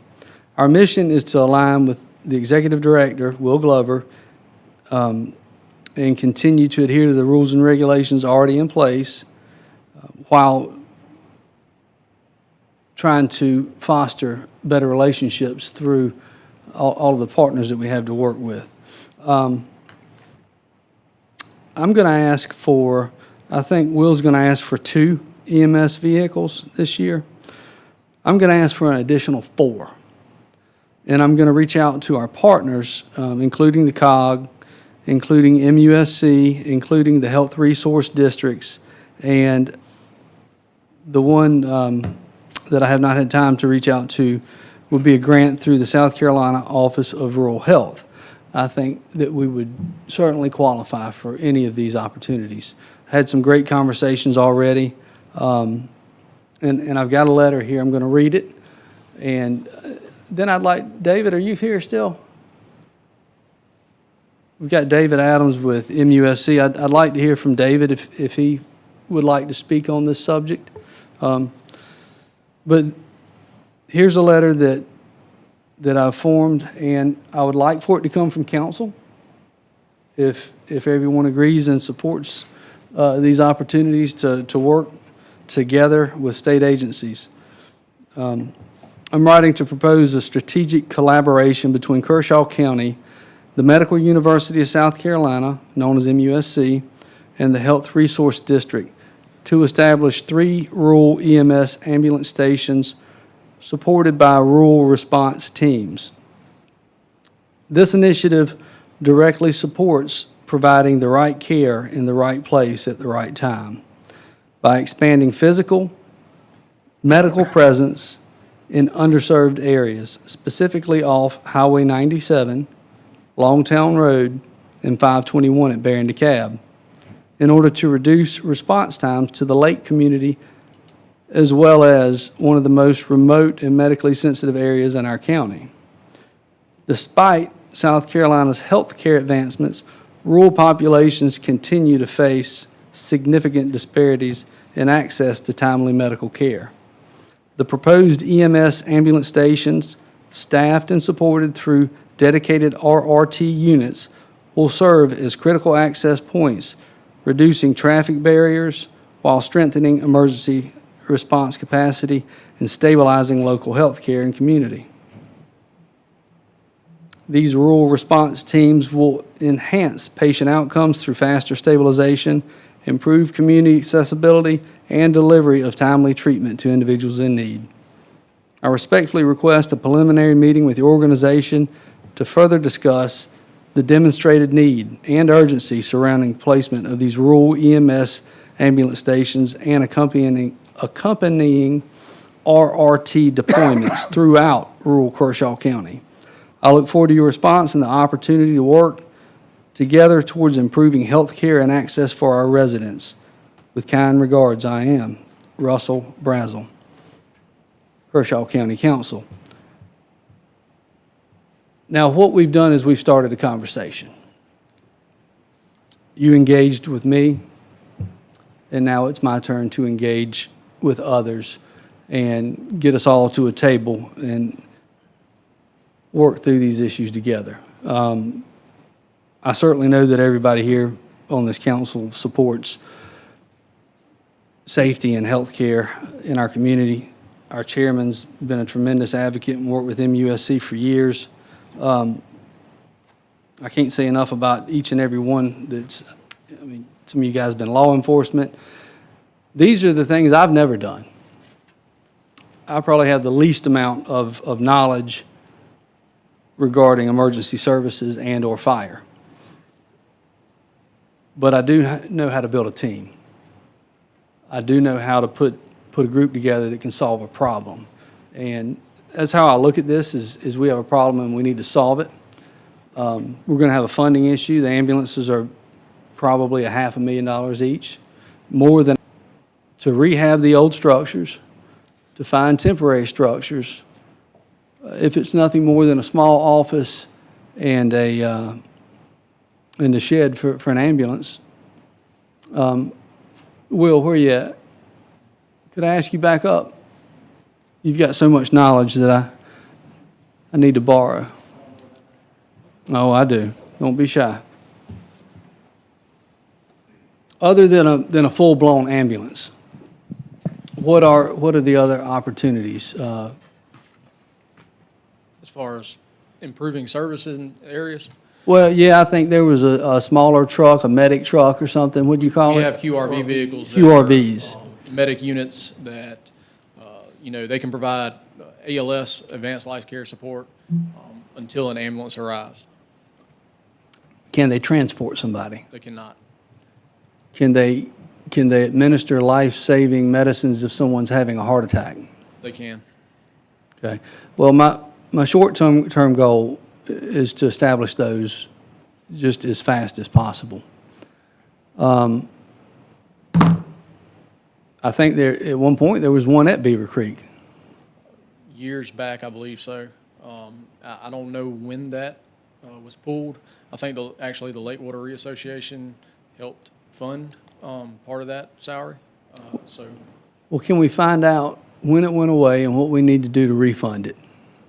I want to do that now. yeah, Can we we- can do the research on that, yes. And let me say this to everybody in the audience. These men with their badges on, they're doing their job. This is on us. This is on me. I'm your representative, and I'm going to take full responsibility and ownership. Will and I had a very deep conversation in which he says, you know, I appreciate my guys so much. I want them to feel loved. And I said, Will, this is not your fault. This is my fault. And I want you to know that. But we're going to fix it. We're going to fix it correctly. And I don't say that. I'm not a people pleaser. I'm going to tell you the truth, whether you like it or not. And the truth is we're going to fix it. I heard you loud and clear. That was a tremendous crowd. And there were so many people let down. And that just should not be the case. I'm going to lean on our partners. I'm going to lean on the people that have the expertise in these matters to help us. So does anybody, Will, do you want to provide any more information? I'm sorry, as administrator, can I be read into this? Yeah, of initiative? course. Because I'm flat-footed here. I don't know anything about this. You can, well, this is council, and it's me bringing an opportunity and an idea to fix this. But I just hear one of my staff being tasked with something that I'm not anything aware of. I hear, Yeah, and in particular, I'll expenditures. just mention as a point of order, this was placed on the agenda as a discussion item only. So literally, unless it's moved or we create a new item, the agenda's Well, we're not voting amended. on anything tonight. And if- No action item can be taken. I don't think we can even refer something to the Finance Committee. Mr. DeBose, is that correct? He can Like, ask no me. action can be taken Yeah. from a discussion session? Yeah, strictly speaking, on discussion items, those aren't action items. All right, so I just want to comply with Yeah. what the rules are. To your point, options exist to create action items, but in addition to the agenda would be a two-thirds finding with exigent or emergency circumstances to take any action on something not already. We're having a discussion, Mr. DeBose. We're not, Discussion. I didn't ask for a vote. And Danny, if I offended you in any way, I certainly apologize because, Let me say something. I didn't know it. I haven't seen it. I haven't seen this before tonight. Did y'all know about it? No. Well, but he told me he had something he was bringing forward that might resolve a lot of our issues. So I think, I mean, if it's a bad idea, I'm happy to be told that it's a bad idea. Mr. Chairman, can I ask a question? we Mr. need to have Thompson, a. sure. To Danny and Director Glover, I know that last year in our budget process, we worked really hard to bolster fire, EMS, and even supplement sheriff's department. Do we have a number?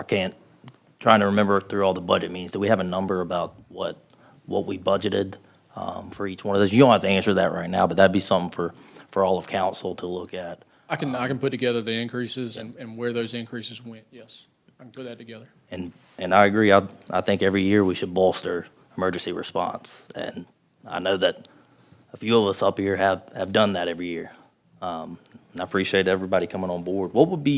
So if we do have 3 new stations, 4 vehicles, what does that impact in reoccurring budget line item if you have for FTEs?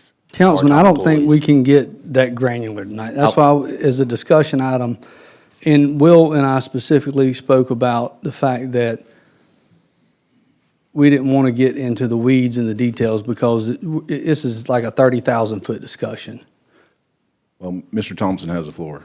I mean, Well, actually, I had the floor. Actually, I had the floor, and I was interrupted, and I didn't get to finish my first thought. Oh, it Well, appeared that I had you a- yielded. I had Go a ahead. question. That could be I something yielded to that we Danny could- because he seemed like he wanted to speak. I will But say- but may I no say one something? yielded back to me. Mr. Brazel, may I say one quick thing? Sure. When I was a county employee for 25 years, the department had 15 years, and our county administrator always told county council they could talk to its staff, and Danny's been very good about that along with Vic Carpenter and the rest.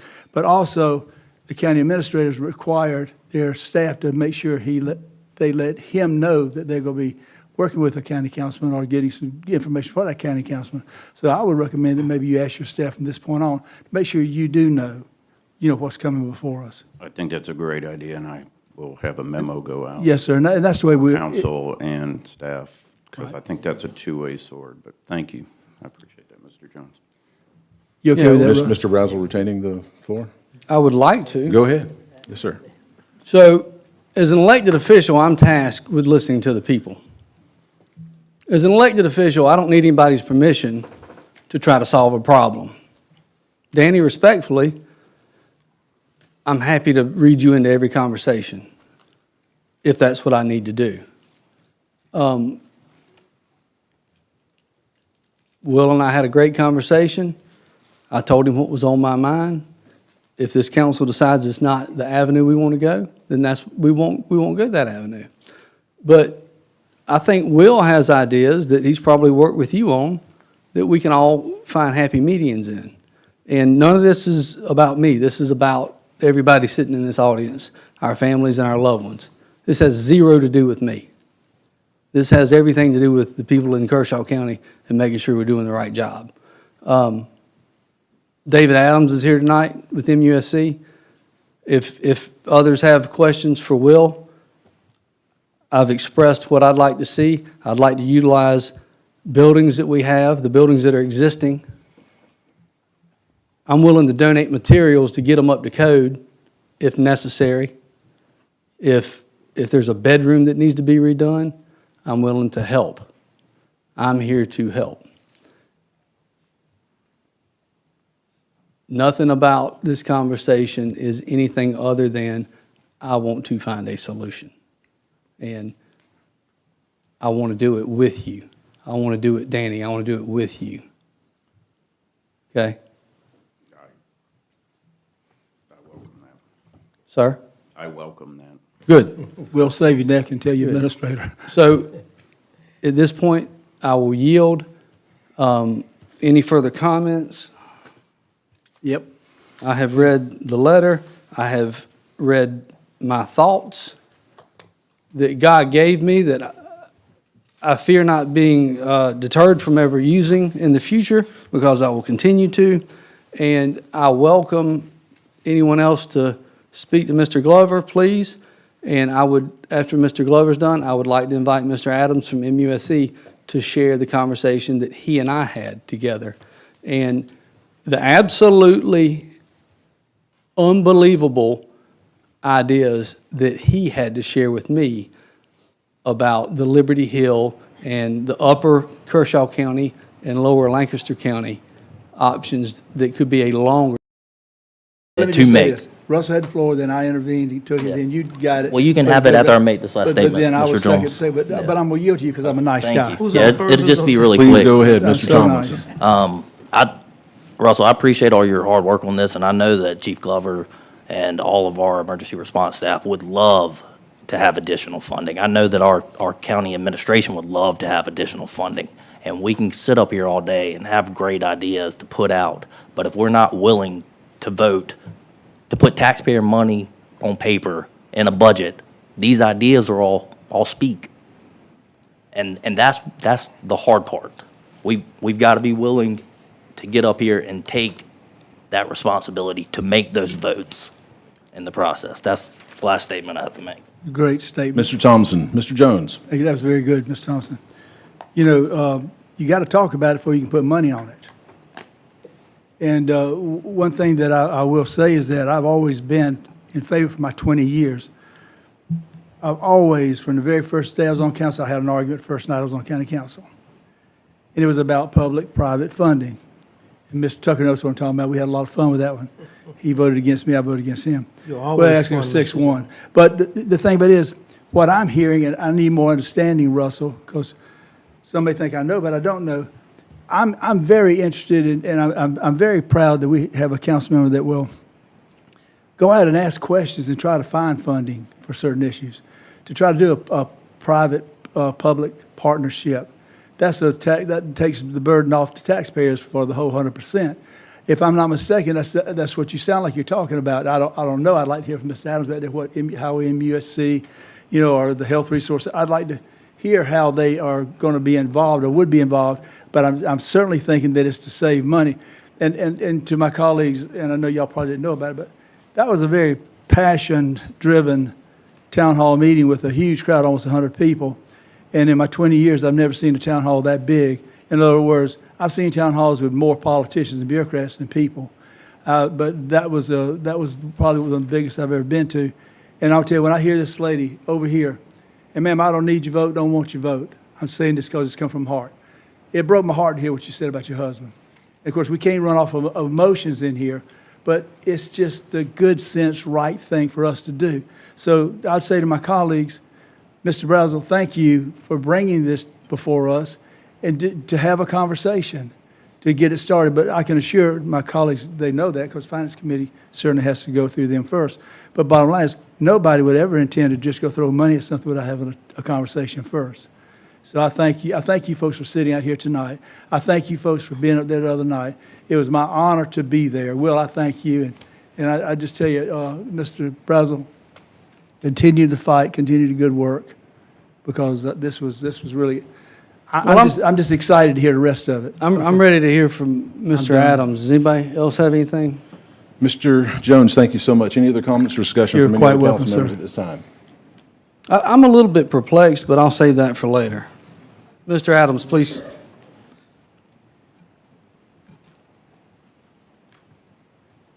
I'll do my best. You always do. Well, Mr. Adams, you see what you're walking into. We had a conversation. We had a great conversation. I apologize. Am I? Go ahead, yes, sir. Okay, I'll do my best to be brief. Yesterday, Councilman and I, he gave me a call and asked me to look into a few items. We talked about the fact that MUSC does not do emergency services. We don't have funds that do emergency services.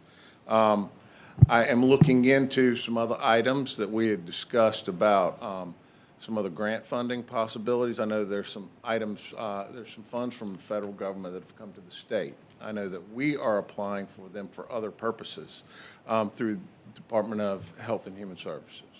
The governor has designated them as the place to apply for grants for rural transformation funds, and I do not know if this fits within that yet. I have not gotten an answer back for you yet.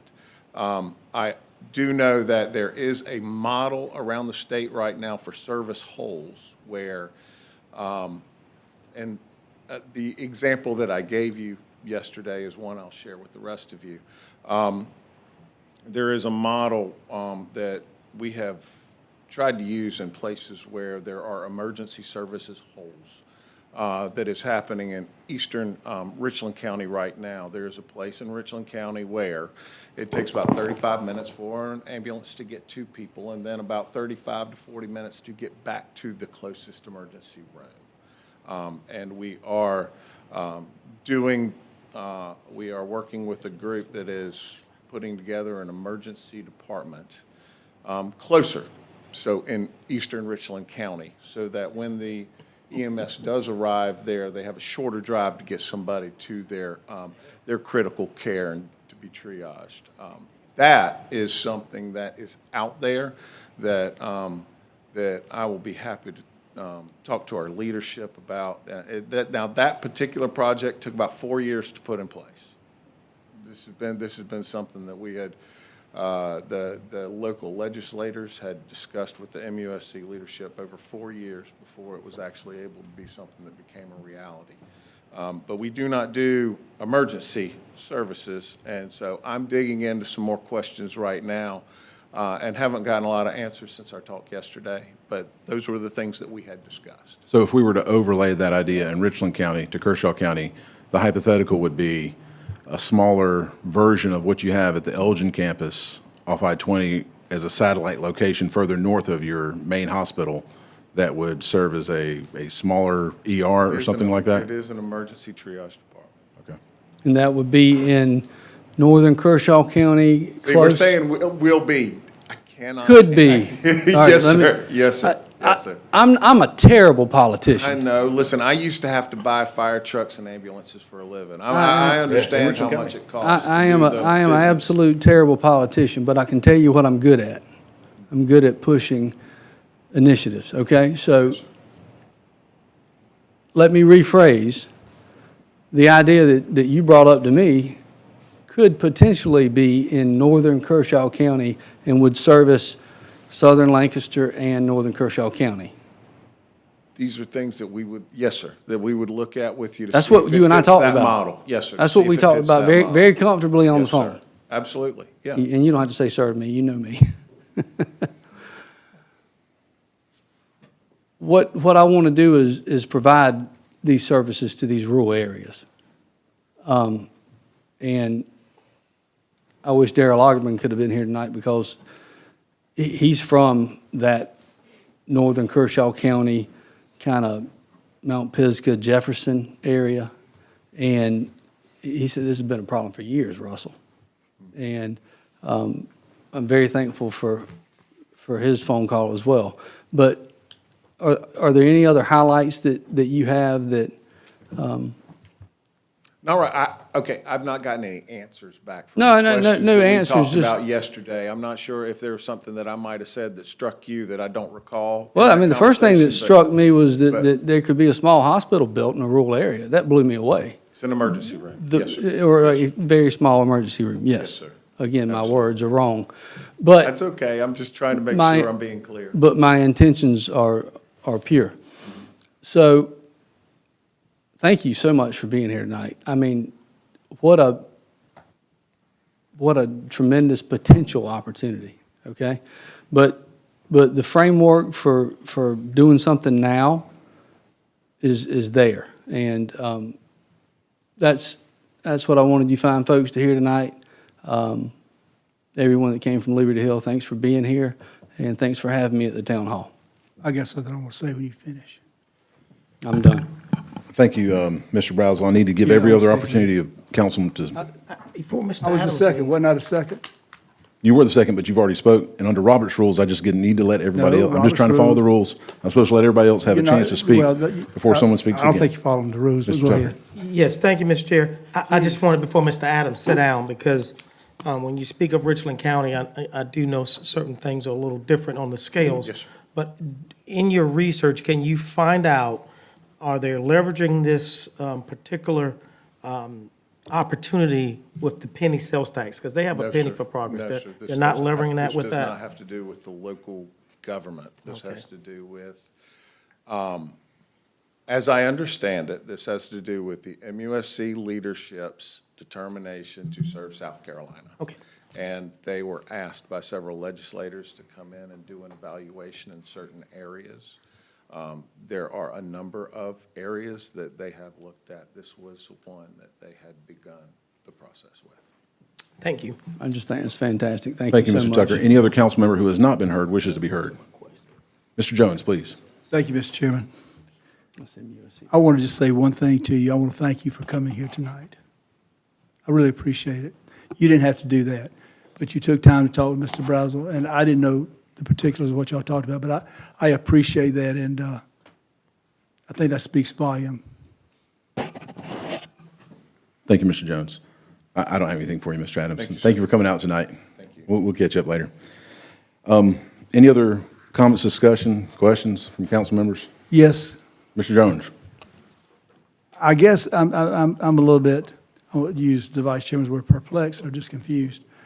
Why, I would think everybody should be smiling up here, be real happy that we're trying to find a solution to provide some ENS services to the, the Liberty Hill area, but I feel like it's almost like a hostile, and I'm not used to being hostile.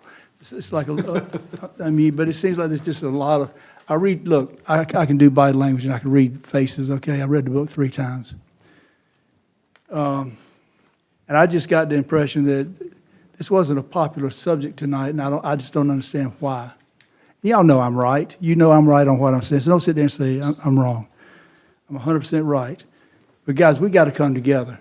We got to do something for Liberty Hill when it comes to, we got to do something for Bethune, when it comes to Pisgah. ambulance services. We just have to figure something out. And, our finance committee, I think, has done a great job on working on things. And, with great leadership on that. But that's just what I wanted to say, guys. We need to pull together on this. Thank you, Mr. Jones. Mr. Cato.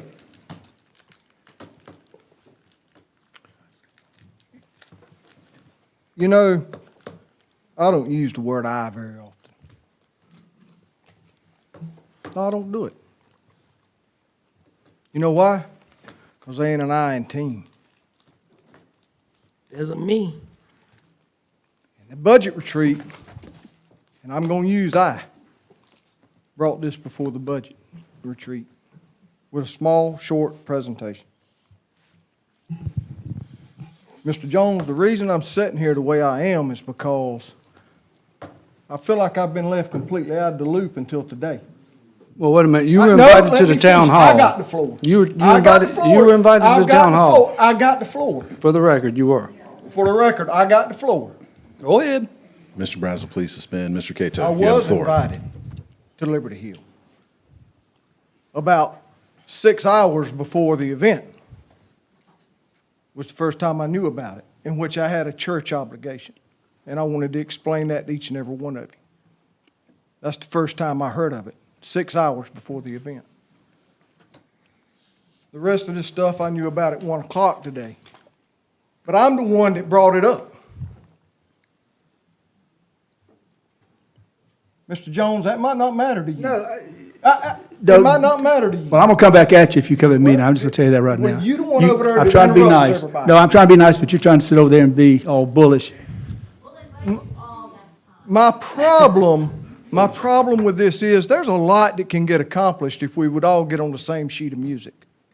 Okay? But it's like everybody wants to take credit. I don't want credit for anything.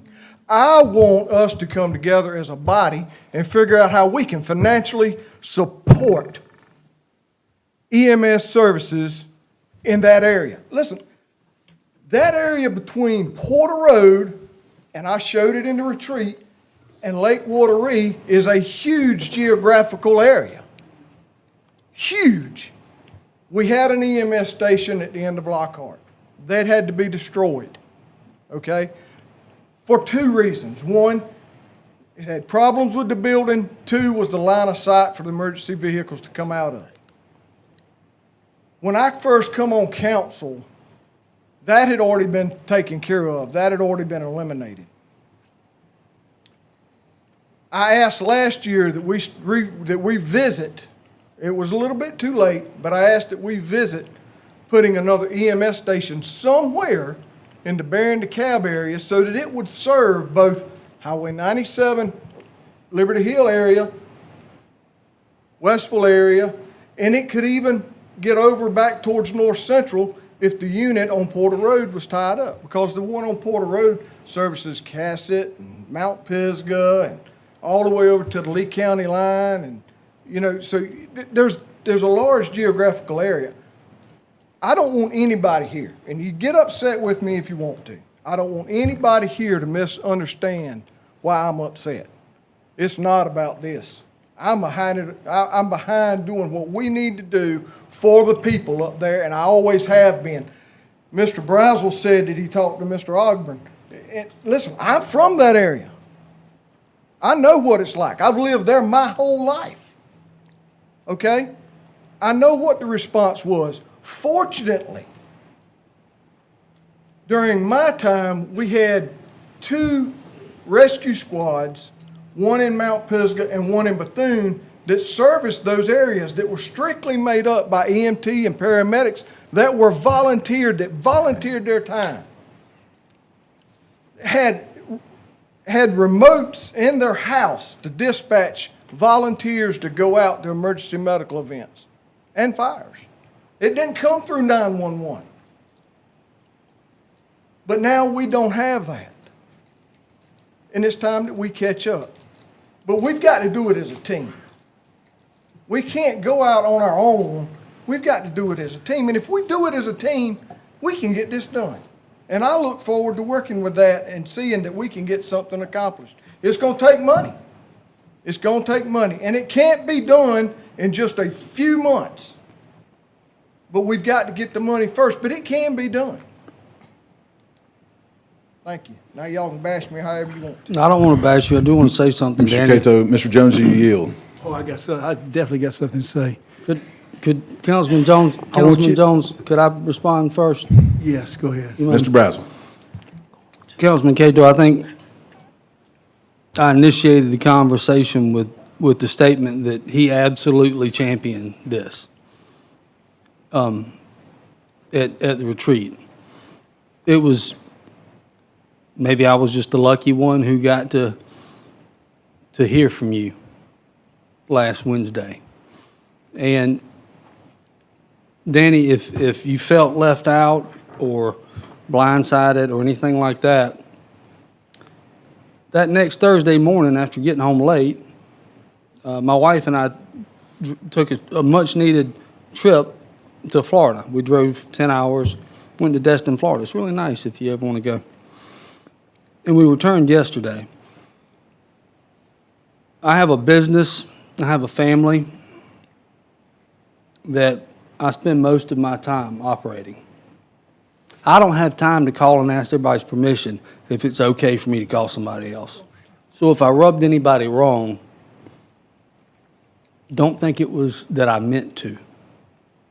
I did my very best to include. I did my very best to be kind and genteel and point out the fact that this wasn't my idea. It was their idea, because they're the ones who are suffering. And yet what I left out was the fact that the community that I was born and raised in, Pine Grove, and Lake Wateree on the Lugol side, has the same exact issues you have. You guys are just a little further. So it's funny, we had brush fires tonight. The worst call I ever took from a constituent was from a brush fire. And I got my tail chewed because it took 40 minutes for a truck to get there. Something happened with the way it was dispatched. Nobody came from Pine Grove Fire, which was like 2 miles up the road. At the time, we didn't have a full-time fire person. The closest responding, and this was years ago, the closest responding fire truck came from Elgin.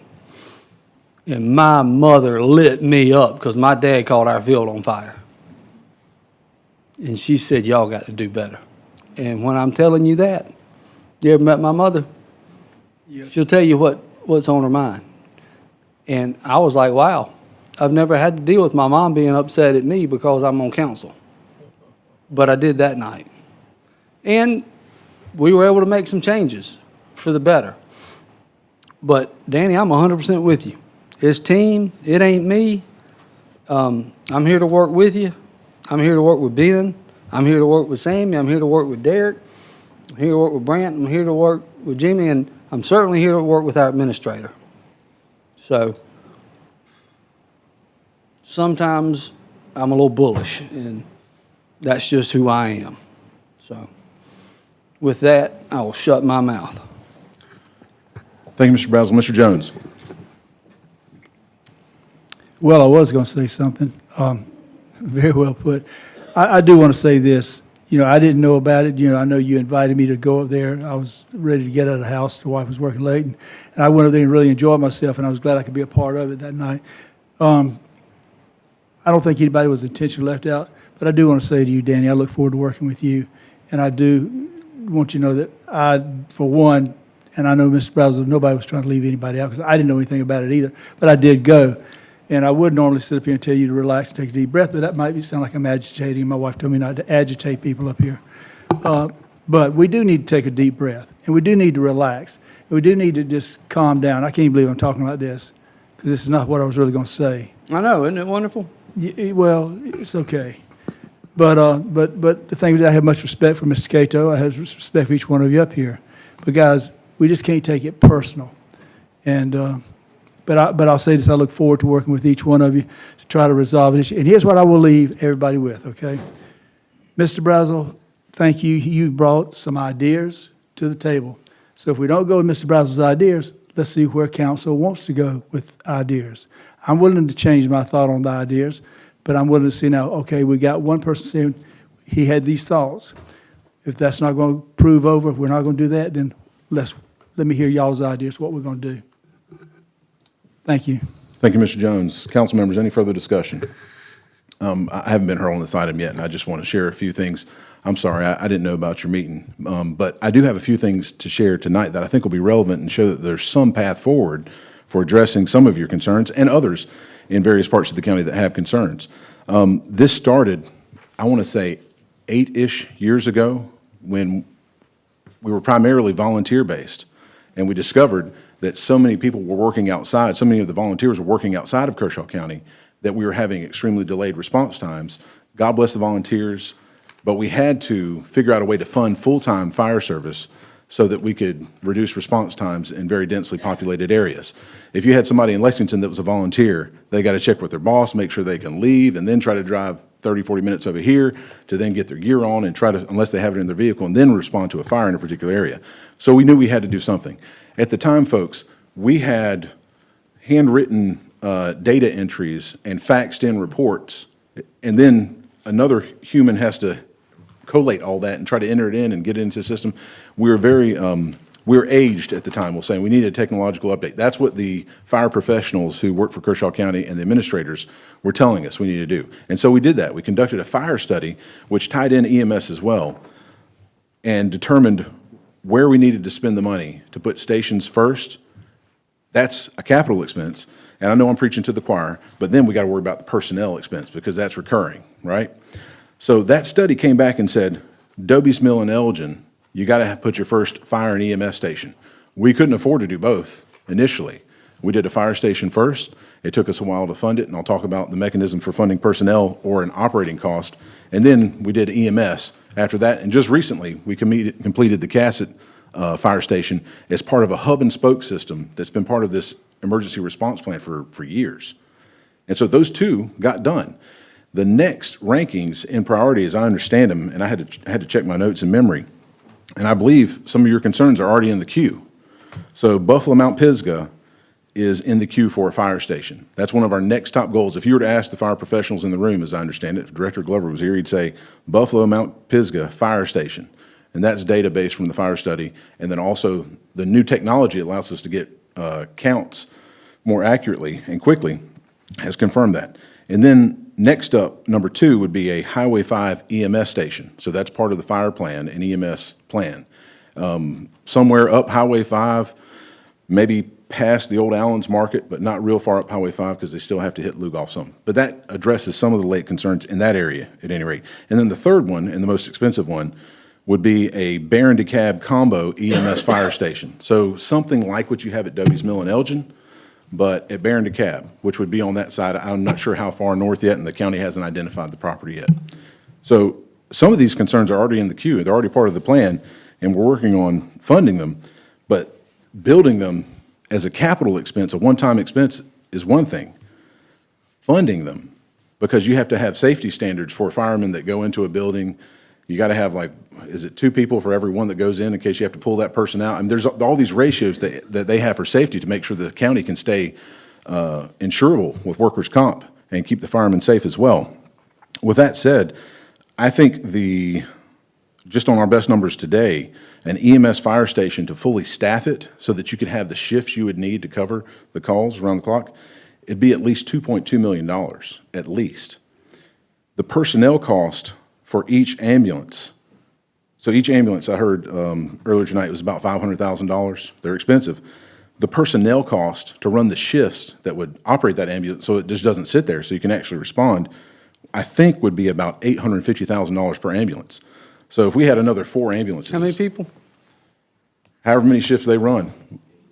Yeah, so 8 people per ambulance running on shifts. What if we went back to a 12-hour shift? Mr. Brazel, please, if I can just complete my thoughts. Go ahead. So if you had another 4 ambulances, just my rough math would be $3.4 million in personnel costs. Now, that's significant because how we fund personnel or operating costs versus capital costs, and I'm sorry to get on the weeds, but I think it's just merited here.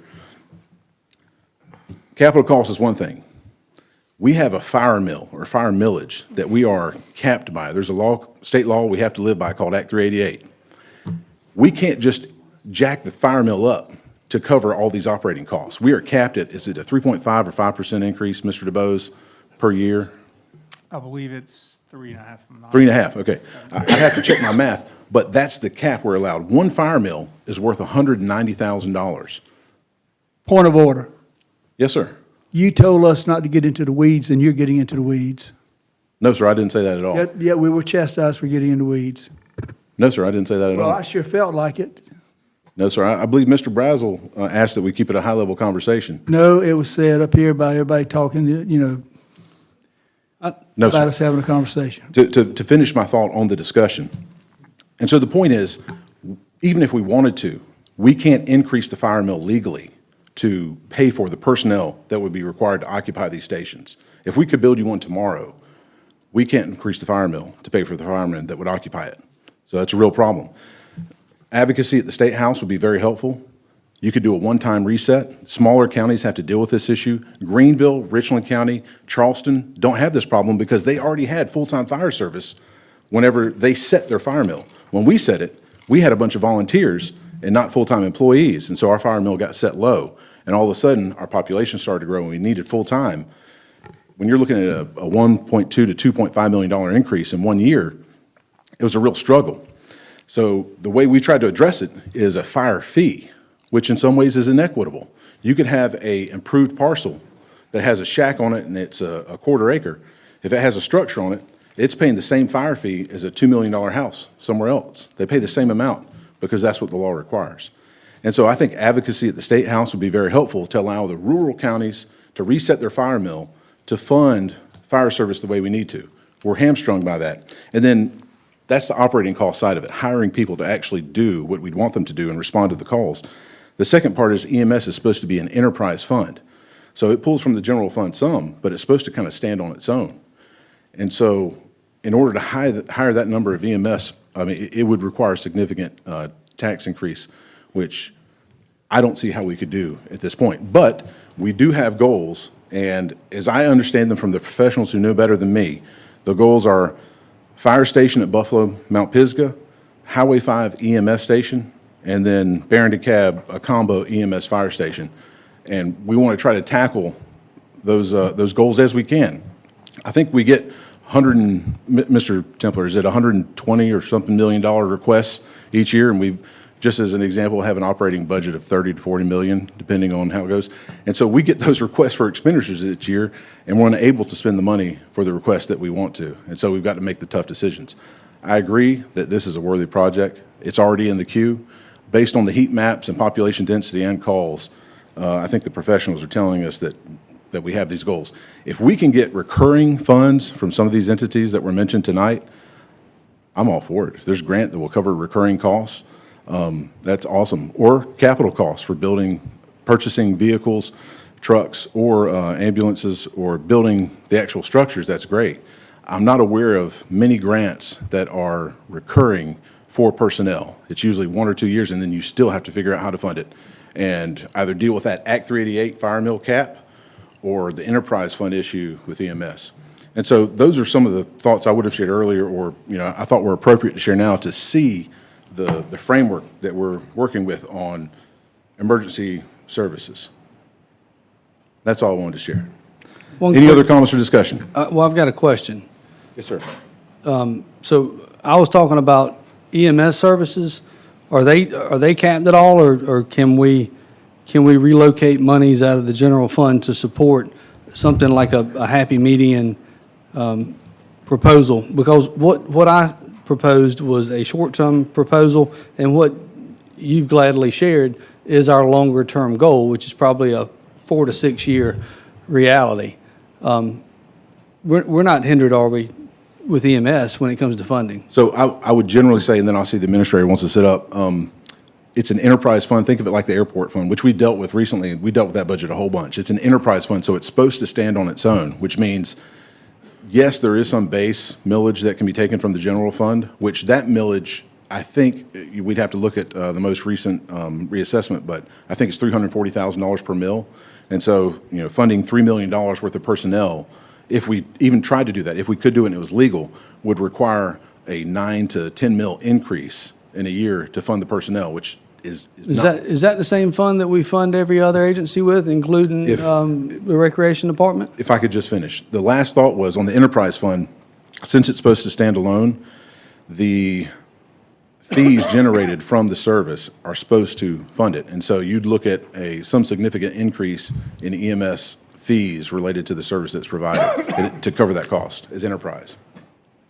Mr. Chuckman. So just on that, just a point of interest, last year we cut out half of the general fund millage to the sheriff's office as dedicated millage, with him being able to capture the organic growth in that millage. So really hindered my ability to, of course, we're funding the sheriff. He needs every dime. But what that did is that cut down the ability for the capital to grow on my half of the pie, if you will. Well, it's only a percentage of, isn't it? It's 50% almost. So the sheriff's office is getting 50% of. The general fund millage. Well, the school district's getting 67%, aren't they?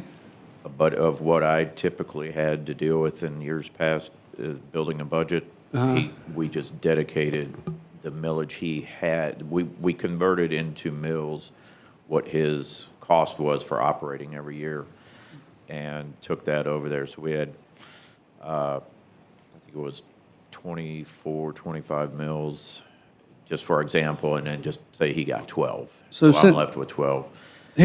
Here's, we could talk about how we structure things.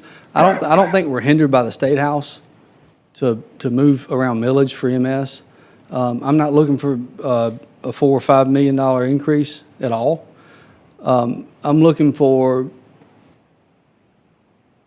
some paramedics or medics to staff something to help our rural communities.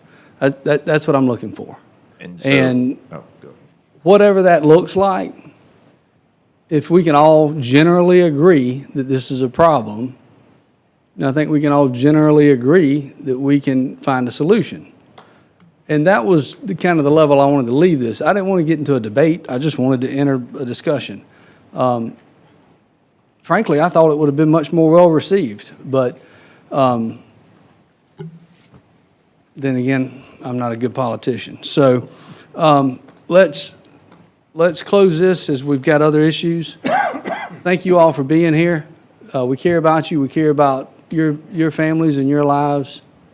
If I haven't exhibited that personally, I apologize. If you feel that way, I can assure you I do, and I think others do. But let's try to keep this conversation going and get something going in the right direction. Thank you, Mr. Brazel. Mr. Cato. One last thing. We have really went far and beyond, I think, what we should have tonight. But I think this is something we should have been talking about with finance and everything else. I think we kind of got way off. But maybe this question would be, and maybe Will could answer this question if he would. We need something now to help those residents. Is there any way, and I know Mr. Edge with EMS is in here too. Thank you, Danny. Is there any way that we could put a QRV in that area? Maybe, I know you talk about the hot map and stuff of that nature. I'm sure that there's a hot time, so to speak, that most of the calls come in. Is there some way that we could at least get a QRV that would be in that area until we can get this problem resolved? So we currently run 2 QRVs. Most of the time, if they have to chase a truck, and when I say chase a truck, if we're running an ambulance that's not ALS, they may have to respond with it depending on the call so they can provide advanced care. So if we did put a QRV out there, it would get pulled quite often to respond to other areas. On the fire side, we have looked at, we have part-time staffing and trying to move some part-time staffing up there. We already do that during seasonal times, but we can continue to research other areas to try to do something as quick as we can, based on what resources we have now. Okay, yeah, and maybe that'd be something we can just look into as to what it would cost the county to at least get another QRV that would be particularly for that area, so that we would have a paramedic that could respond and get there and administer medical attention till the truck could actually get there. Just a thought. I think that's a great idea, Danny. I do too. That's very good. Thank you, Mr. Cato. Council members, any further discussion on 9A? No, Danny answered. Seeing none- My question, I was going to talk to you for a minute. Go ahead. I was just going to say, I had a question, but Danny took care of it about what he just said. I appreciate that. You're welcome. Okay. No action is needed, no votes needed on 9A. So the matter is concluded with discussion ending. Item number 10A. Mr. Administrator, any background for us on this one? Mr. Chairman, members of council, this just allows us to move forward with the replacement of the office up at the Bethune Recycle Center. This is a bid. Okay, thank you, Mr. Chairman. Do we have a motion on the bid? I'll make a motion. Can you put it up on the, do we have staff able to put it up on the screen? Just for public's We benefit? have a slide for this. No, it's no slide. So, You make a motion? yeah, Mr. Chairman. Is there a second? I'm Yeah. gonna say, can I Got a second it second? first? Yeah, second, and I can second. summarize. Go ahead, Mr. Schumake, you got the floor. Yeah, just since there isn't a slide up, and for people listening at home, just so everyone knows what we're talking about, there is a bid to rebuild or construct the Bethune Recycle Center building. We received 4 bids, ranging from $91,000 to $142,000. The lowest bid was $91,000, and that was the lowest by $8,000 to the next lowest. So staff is recommending that we award the contract to Michael Jordan Construction out of South Carolina, Jefferson, South Carolina, that it's $91,594.80. And anyway, that's the summary of what this document says in front of me. Yes. Thank you, Mr. Schumake. Mr. Tucker, you have the second. I have no further to add. Council members, any discussion? I'd like to defer this until we can find better solutions for emergency response times. We just got through talking about the money we didn't have to help these people, and now we're about to spend $100,000. I'm not going to support it tonight. Mr. Chairman? Mr. Tucker, yeah, you have the second. I'm coming back with a comment. Was that the form of a motion? Or you just speaking He's general? just speaking. No, I'll make that in the form of a motion. I want to hear what the finance chair has to say. All right, there's a motion to defer on the table. Parliamentally, I got to address that first. Is there a second on the motion to defer? I'll second. And specifically, the motion was to defer it until, I don't want to misstate We'll it, address until you EMS. find funds to, would you restate the motion, please? I make a motion to defer purchasing anything such as this, which is probably a worthy cause, until we can find a solution to these people's needs that are more life and death. In regards to EMS, yes. That is my motion. There's a motion. Is there a second? I already seconded. Okay, got a second of the restated motion. Mr. Browser, you have the floor on your motion. I don't need to say anything else. Okay, any further discussion on Mr. Brazel's motion? Mr. Tucker? Yes, sir. Gentlemen, I got a little heartburn with this motion, and the reason I'll tell you is because we're almost in fourth quarter, 25-26 budget season. This money is already obligated to go to certain places in this budget. We're moving into fourth quarter. We got 5 more weeks, we'll be in fourth quarter. Am I correct, Mr. Administrator, by saying that? Fourth quarter, and now we're gonna hold up funds on things that we've already voted on and said that we're gonna do for 25-26. I understand the urgency and the concern about the situation that's going up on the northern end of the county, and I support it with the right information and process. I cannot support it on the back of another project that's already been put in the budget. So for this reason, I cannot support that amendment tonight, or that motion. Thank you, Mr. Tucker. Mr. Jones, I believe you deferred to Mr. Tucker. I want to make sure you're heard. Sure. You got the second. Can you give me a little bit more information as to when y'all decided and let us know about that? Know about what? What we're doing tonight? This was already in the waste management budget to do the recycle center. So that was done when you voted on or voted against the budget back in 2025. I don't remember specifically seeing this, but yeah, it doesn't mean that I'm against the overall thought of it. I'm sure it needs to be rebuilt. I just think what Mr. Brazel was doing is looking at the overall picture, and I think all of us are. I think all of you are, and I know all of you care, guys. I know that. I get it. We just got some misunderstandings that I know we can all work out. I do, and I'm not doing this for any other reason than, one, I have respect for our finance chair. I have respect for Councilor Brazel, but he makes a good point there, finance chair, as far as, let's maybe look at the whole picture. We can defer it just 2 weeks. No, did you read the, what it said in there? They're gonna reconstruct the recycle center in the Bethune area and make sure it have bathrooms. We're asking people to stay out there 12 hours, and they either do something that's not decent, or they have to leave the facility and lock the facility to go use things that we take for granted. This day has come and gone, and this facility needs to be upgraded. If nothing else, for the citizens and the people who work out there. Well, we can put a porta-john there and then save some lives otherwise.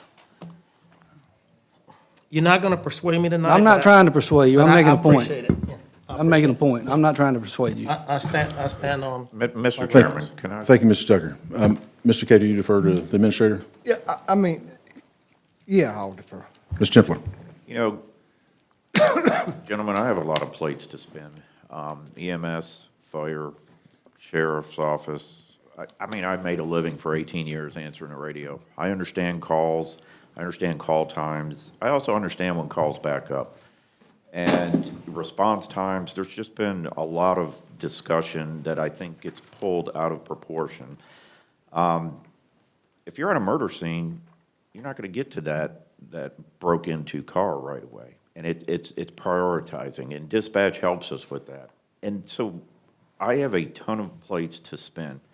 And this happens to be one of them, this facility here. And somebody said $91,000 bathroom. It is, but it's also a shelter. We have adult, elderly people that work at these. They're retired. And this is a storm shelter. This is a restroom, this is an office, and this is a basic workspace. And I'm just a little bit passionate about where we ask our people to work. They work in a garbage dump. And if I could just give them some semblance of a decent place to huddle during a storm, inclement weather, rain, snow, shine, we ask them to be open every time. And when we close them for the snow, we make them make it up on other days. And it's unacceptable to not give them a working place to be in. Unacceptable. Relax, Danny, relax, sir. Relax. Mr. Cato, thank you, Ms. Templer. I think you answered my question, but this money, and I want to make sure for my benefit, this money is already budgeted from this year's budget to go to this sort of project. Is that correct? I don't know if that's a Sammy question or if that's a Danny question. This is part of our capital budget for 25, 26. It was. Sure you have. it's been- I do remember in the retreat, at some point last year, you mentioning that you were going to have to replace the Bethune building because it was in such bad shape. Correct. But this was in last year's budget? Okay. Correct. Any other discussion, council members, on the Brazel motion to defer? Seeing none, we'll move it to a vote. All in favor of the Brazel motion to defer, raise your hand. Mr. Brazel and Mr. Jones in favor. All opposed, raise your hand. Shoemake, Tucker, Connell. Excuse me, I meant to oppose. I'm voting for. I You're can change my vote. you're voting. I'm voting in his vote. favor. Let me. I think you just did. I'm voting, He's changing his vote from not against to for the bid. Should be 1-6. Okay, well, we have to address the first vote is on the Brazel motion to defer. And so I just called for the votes in favor. Mr. Brazel and Mr. Jones raised their hand. Do you wish to retain your vote? well, I want you to do it again, sir, if you don't mind. Okay. On the motion to defer made by Mr. Brazel, vote in favor by raising your hand. All right, Mr. Brazel votes in favor. All opposed, raise your hand. Shoemake, Tucker, Connell, Cato, Tomlinson, and Jones vote against. The motion You fails. saw my hand, sir. We're back on the original motion to approve the bid. Any further discussion on the original motion to approve the bid? Seeing none, we'll move it to a vote. All in favor, raise your hand. Shoemake, Tucker, Brazel, Connell, it's unanimous, Ms. Hannah. It passes, and the bid is approved. Thank you. All right, thank you, gentlemen. That takes care of item number 10A. That moves us to council member briefings. Mr. Cato. I'm exhausted. Oh, you're just getting started, sir. I've been in worse, Jimmy. I've been in worse. I know who you used to work for. I've been in worse.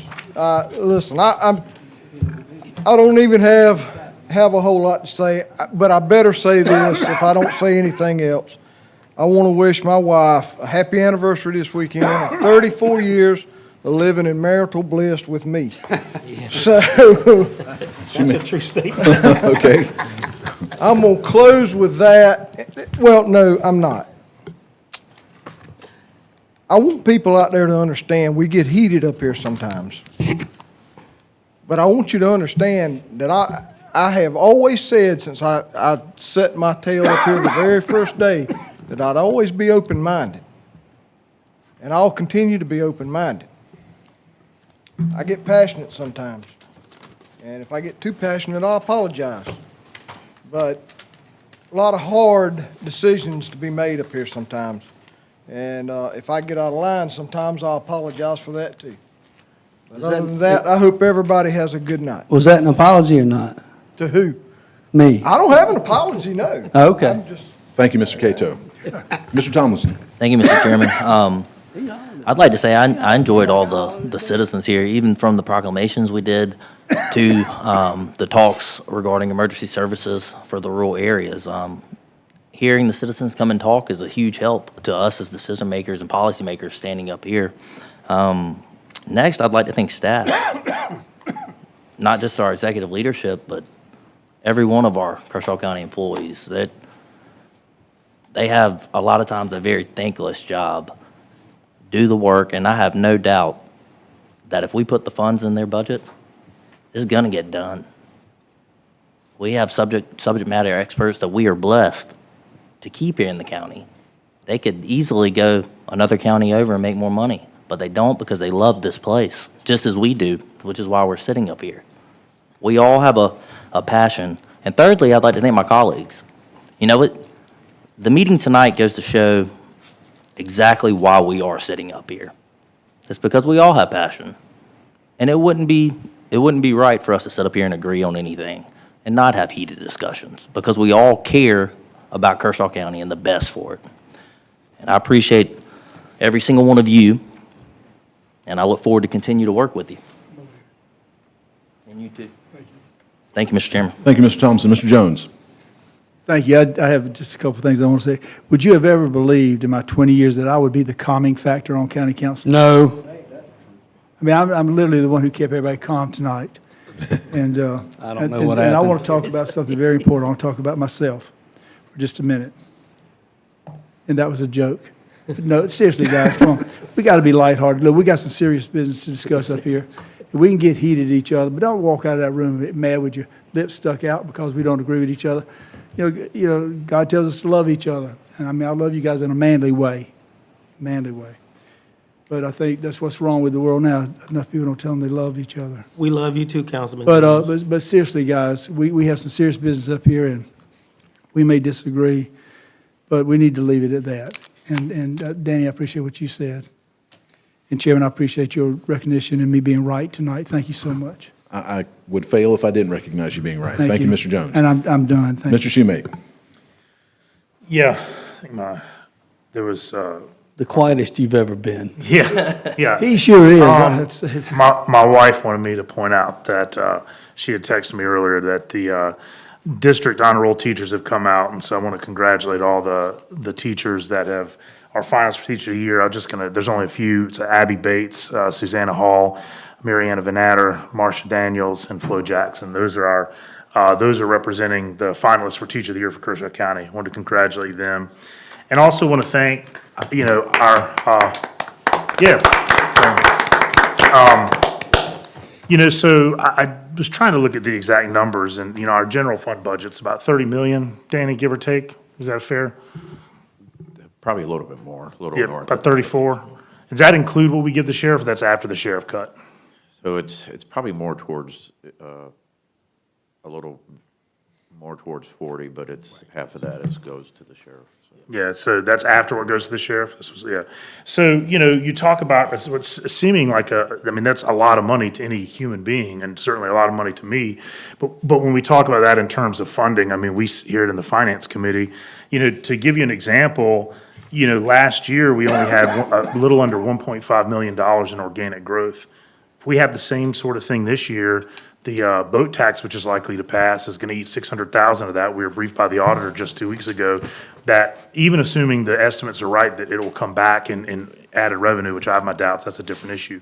That's still a 5-year gap. So Wait a minute, that's- is it 600,000 total that the revenue is? No, the revenue's 1.2 million. We will the lose boats. 600,000. But it's stepped down over the course of 3 years. Right, but I'm It's telling, not what the all at auditor once. briefed us on 2 weeks ago was that we would lose $600,000 upon passage of the boat tax. In the first year? That's what he briefed us. It stepped down over 3 years, so just to be clear, it might not be quite as bad as we think. It may not be, but that's what we were briefed. And even if it's 300,000, you have, inflationary adjustments, some of the stuff we heard today with Pecan Orchard, if, with the overruns there. I can already tell you, we've only gotten, 2 finance committee briefings? And with those 2, even if the boat tax stepped up and you take it at a third of what I just said at 300,000, we've already heard enough to completely eat up the natural growth, just in what we've heard. And we haven't even heard from all the big departments. So we have to make a lot of tough decisions. And, there's about being creative and finding money. I say this all the time to folks I talk to out in the community. Our budgets are posted online, and if you think there's wasteful spending in there, let's talk about what we think is wasteful. 9 times out of 10, when people do point things out to me, the relatively small budget items that even eliminated still leave you with how do you fund the sheriff's department? It's $20+ million. Or, how do you fund these large departments with their capital overlay? So it's a lot of hard work that we do up here, and I think it's important that we're very straightforward, that these things take time. A great plan, we just made some of the biggest improvements in recreation. Those steps started 5, 6, 7 years ago. So it takes time to get anything worthwhile accomplished under the wheels of government. It shouldn't, but it does. The other thing I just want to say to close out is I just want to thank the staff. We have an amazing staff, but I think just about almost everyone that's left in this room is staff. Our senior staff, the administrator, deputy administrator, Ms. Lawrence, they do a great job. Director Glover does a great job. Shout out to Zach Hoover, who's temporarily running our planning and zoning department, who's been working on the smart growth overlay and a bunch of other stuff. We put a lot of stuff on them, and, I just want to say, bottom of my heart, that this county could function without anybody up here on this little table, except for you two. But it could not function without the staff that's in this room and that makes this county work every day. So that's all I have. Thank you, Mr. Schumake. Mr. Tucker. Thank you, Mr. Chair. I'll try to be as quick as I possibly can. Let me start off by saying, because I see Ms. Melanie is still here, we had a finance committee meeting on pecan orchards today at 4:30. We were there from about 4:30 to almost 5:30. And so what the committee has asked is that staff has to do some due diligence on the survey, land acquisition, and some additional cost on some piping to have all that available for council by next meeting, so we can bring it before you guys and, of course, have a conversation and move forward from there. But what I can tell you is that we're looking at additional costs that we have not budgeted for in this budget cycle. So with that being said, there's going to have to be some hard conversations on how do we move forward and what that time frame look like. So without those answers from staff, we didn't come to any conclusion tonight, but we did ask the residents. Ms. Melanie, as I said, is still out here, and there was probably 4 or 5, 6 other people to be patient. We would get them answers, and try to figure out what moving forward looks like. Do we have the money to complete phase one? It's already been, well, we had the money from the original scope of work. That money's already been voted on and set aside. 380? Yes, sir. So 350. So we're not short on money for phase one? No, that's not true. Okay, all That's right, not tell me true. what's true, I'm Okay, asking. So with the unforeseen problems we've had in phase one trying to do it, we have developed more costs. What were That's the, what we- what were the unforeseens? You're talking, excuse me, about having to deal with the water pipe being removed and then resubmitted or put down by county, which can be as much as 126,000. You're talking about Lugoff Elgin Water? Yes, sir. You have costs for, if we decide that we go with a closed system versus an open system, that could be $35,000 additional money. A closed versus, tell me what that means. That means that on the discharge end, is that system gonna be open or closed that's Oh, leading down into the pipe that you and I discharge? looked at. Right. You're talking about land acquisition, which I don't have numbers on that now, but whatever that looks like. Or an easement granted, Or one or easement the grant, and other. that's what you're gonna be, going up against, and that's what we need to get back from staff. So how much has been allocated and how much has been spent? So allocated has been 350,000, spent has been 126 as of today. And what is the approximate need to finish? 200 to 250,000. On top of what's remaining. Like not, like we have about 175 remaining. Has from the nothing to do with 350. that. Correct. Right. 2 to 250 on top of So what's we remaining. managed to spend $500,000 on that one little old road? That's what it's gonna cost us, yes, sir. That's absolutely absurd. So with that being said, I just want you to know that this is gonna be on the agenda for our first meeting in March. Sammy, we got to do something. We have voted to do phase Jimmy, one. I hear you, and You're the chairman of finance? you're gonna get all the particulars as quick as staff can get them to us, and we're gonna pin our ears back, and we're gonna see where everybody's at. And I hope and pray that this falls within the means of people wanting to do the right thing and stick to. What is the right thing? Well, I'll tell you when I get it. You're asking me questions without information, I will not answer. You can ask it 100 different ways. I'm not gonna ask you but one time. I'll give you those when I get the information, which will be on the second Tuesday in November, in March, to be exact, March 14th. I will have more information, and along with my colleagues that sit on finance. Anything you want to add, Derek? Brant? No, sir. Danny, you happen to attend that meeting, and we'll appreciate you. Anything you want to add? Okay. All right. Now, I want to say, we have a workshop this Thursday from 3 to 5. Gentlemen, this is the time, if you can make your schedules work, and you want to dig in a little better on the topics, whether it's fire, whether it's EMS, call staff. Ms. Lauren knows what's the topics, and see, can you set your schedule so you can come have these discussions with us. We dig a lot deeper into the budget at these workshops, and that's why we voted on the days, and that's why we gave you the days and the time. I know you can't make them all, but things that are important to you, come, because the conversation we had with these citizens this afternoon, I thought the ideas were great and lovely that were recommended. But in my thought, is that we can't be knee-jerking reacting to problems that we see that exist all of a sudden and not plan. I have a real problem with that, because what I will not and never do is take from one to give to the other. You're needing something The fixed. government does that This is every day. Hold on, whoa, time out. You'll get a chance, you're right after me, sir, I promise you. So what I want to do is not rob from Peter to pay Paul. I know sometimes you got to make things work, and this is not a quick fix anyway.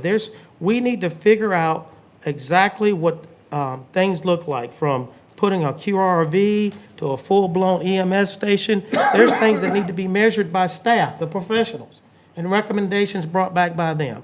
And I'm not going to go into a whole big spill, because I didn't speak when we were having all our passions running about up here, but I said I'll address my thoughts into my council meeting, council briefing. So Danny, I'm gonna say to you, have passion. Have passion for your people. We can have passion up here. Why can't you have passion for your people? He did tonight. Stay passionate. I was gonna call him Councilman Templar. Stay passionate, and the quicker you do the memo to your staff and to us, I think the better off we're gonna be. Because what we cannot do, we've had the latitude since Mr. Templar has been our administrator of being able to talk to staff. And I'm just gonna, this is just one of 7, and I'm just speaking for me. I would have been cut y'all off. What? If I was the administrator, I would have been and cut y'all off. From talking direct to department heads and going as far as some of us go. You know how that's worked out for other county administrators, Yeah, Sammy. well- Don't you act like you don't. well- They can't win on that. My floor, Mr. Jones. You're right. Thank you. Don't put that in that Okay? position.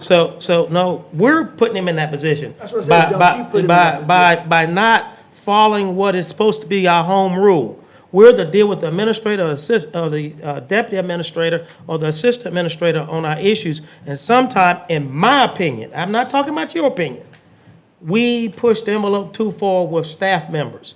And that's not fair. That's not fair to staff. That's not fair to Danny as our administrator. So just note and be warned that you have a memo coming from administration and staff has a memo, and we need to adhere to it. That concludes my report, Mr. Chair. Get your Thank Robert you, from Mr. the police Tucker. to lock me up. Mr. Brazel, please. Egos. Boy, it's a bunch of egos around here tonight. I'm gonna bring mine with me next week. I'm not gonna address everything that's gone through my mind tonight, but I wanna say something. I attended a meeting where people wanted to be heard. I heard them. I thought about the situation. This is how I'm built. I'm built to solve problems. That's how God created me. So if there's a problem, if there's a group of people that bring me a problem, I'm going to try to solve it if it's within my means. Now, I didn't put anything on here for a vote. I've done that before. Recreation, put it on for a vote. Sammy, you didn't vote for it. But when you walked outside that night, you looked at me and you said, Russell, you got 4 votes tonight for the recreation, for the baseball fields, and I'm going to support you moving forward. Always have been. Tonight, all I wanted to do was have a discussion. I in no way, shape, or form meant for it to be unfriendly. I hope that I didn't frame it that way, and if I did, I apologize. But, you know, I like being challenged. Ben and I share something. His children go to the school that I went to, Thomas Sumter Academy. Great little school. And Ben, do you know what Thomas Sumter's motto is? I wouldn't rob someone who's an alumnus of the glory of sharing it. I want to hear from you. That was a good answer. Thomas Sumter's Latin phrase, acta non verba. Action speaks louder than words. And I've carried that with me my entire life. And, you know, forgive me if sometimes I'm ahead of my skis, if you will. I operate a business. I don't operate in government. I have the distinct pleasure of making my own decisions. We don't get to do that here. So sometimes that bleeds over. But that's just who I am. Probably not going to change. Okay? But at our retreat, Ben and I were having a good conversation, as we always do. And he said something that stuck with me. He said, yeah, we really hadn't had a whole lot of time to study this zoning and building. And I was kidding around with him. I said, man, I could have written a book. And he looked at me and said, what'd you say, Ben? You remember? Go ahead. You don't remember what you told me? Why haven't you? Why haven't you? There's your book. You already set one right here on my desk. I got it. Here's a framework document that everybody needs to add to, from Jimmy to Danny to Brant to Ben, me. I need to further look into this document. My friend Sammy, Derek. These are some thoughts that I had regarding how Kershaw County grows and moves forward. It's 30 pages. It's a short book. I didn't color it. I didn't No put pictures any, either. no pictures. Probably could have got it around 40 or 50 pages had I had an animator work with me. But I like being challenged. I'm here to do the work. I'm proud to be vice chairman. You guys put me in that position, and I want to support the work that this county has ahead of it in a positive fashion. So with that, I'm going to shut up. Hope everybody has a wonderful night. Thank you, Mr. Brazel. I just want to share a couple things. Congratulations again to the Stover wrestling team. I think by the show of supporting those folks coming out tonight with the coaches who were humble enough not to say anything, but smiled bigger than I've seen anybody smile recently at the accomplishments of the wrestlers and the student athletes. I was very proud of that. Lugoff Elgin wrestling team will come through soon. They finished second in the state and had a state champion and had some remarkable achievements. Ms. Hannah, I've sent you Mr. Ted Monroe's number. He's the head coach and was present tonight. Let's connect with him and just see when we can get him on the agenda coming up. I know we generally have only 2 proclamations per meeting, so wherever we can budget that in at some point in the future, I think that's a very worthy cause and achievement to recognize. On EMS or fire, you know, I like practical solutions that follow a plan, and there has been a plan in place that's been followed for 6+ years. One of the nuances, maybe recently, for a capital expenditure could be liquidating the property up at Lake Wateree. It's an asset we have that we don't use. County purchased it like 20, 25 years, however many years ago it was, with some aspirations at the time of developing the property into a resort or something. I'm not sure. But with this council support, I'm working on an opportunity perhaps in the future to liquidate that property and sell it to the state. It makes a lot of sense. DNR and others have properties nearby. If there's something that we need in the way of a capital expense, we can move that towards EMS or something else that's appropriate. And as you guys, fellow council members or staff, have ideas that we can practically and actually pursue, I'd love to hear them. Let's try to make them happen. We do have some low-hanging fruit that we can achieve in the county. That might be one of them. There are others, but we do need to pull together. And I hope ultimately, whenever we work on these issues, we pull together and get it done. It seemed to come that way, especially as we move towards budget. We're going to have our work sessions. And just the way my mind works is I like to research and study stuff, sometimes maybe a little bit too much. That requires me to get things beforehand and have some time to look at them in detail so I can understand the unintended consequences, try to divine that if I can, and then make an informed decision so I can represent the folks that voted for me and that have elected me in a reasonable way. And so I look forward to hearing y'all's ideas as we get to that point. That concludes my report. Oh, excuse me, one other thing I was going to mention. Go ahead. Yeah, I was just going to say,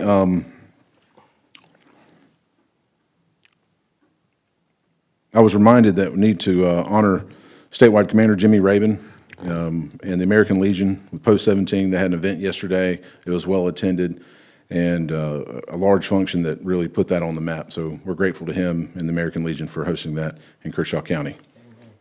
Can I ask for a point of order from Mr. Vice Chair? What's your point of order? He left out the Battle of the Wrigley Mill. Wrigley's Mill, yeah. He could brief us on Okay. that, please. Yes, This sir. is actually something that Sammy and Danny and I had talked about. Does everybody have that photo? And this is the second time you've seen it. The Battle of Wrigley's Mill. Does everybody this is an animated drawing. Everybody got it? No, Yes. you got my. I got my copy. I got Frank hanging. The Battle of Wrigley's Mill in Kershaw County, as we talked about before, is a historical battle, and it was William Washington who led the charge, in which they took a cannon made out of a pine tree and duped 100 British loyalists into surrendering. So it was a battle that was won here in Kershaw County, just about 12 miles north. The creek intersection of I think it's Granny's Quarter Creek and Flat Rock Creek. So just off of Flat Rock Road, if you're headed towards Heath Springs. I spoke to an artist that made this digital image and requested a quote. I may have done this the right way. I brought it to our finance chair and I brought it to our administrator, and I'm bringing it to council. And with our conversations that we had, we talked about fundraising to have a 30 by 40 original oil painting painted for Kershaw County and display it somewhere here in the government center, wherever. We can decide, we can move it around. We can take pictures beside it, for goodness sakes, whatever we like. But I think it'd be really cool to have that battle picture done, and everybody's got the photograph.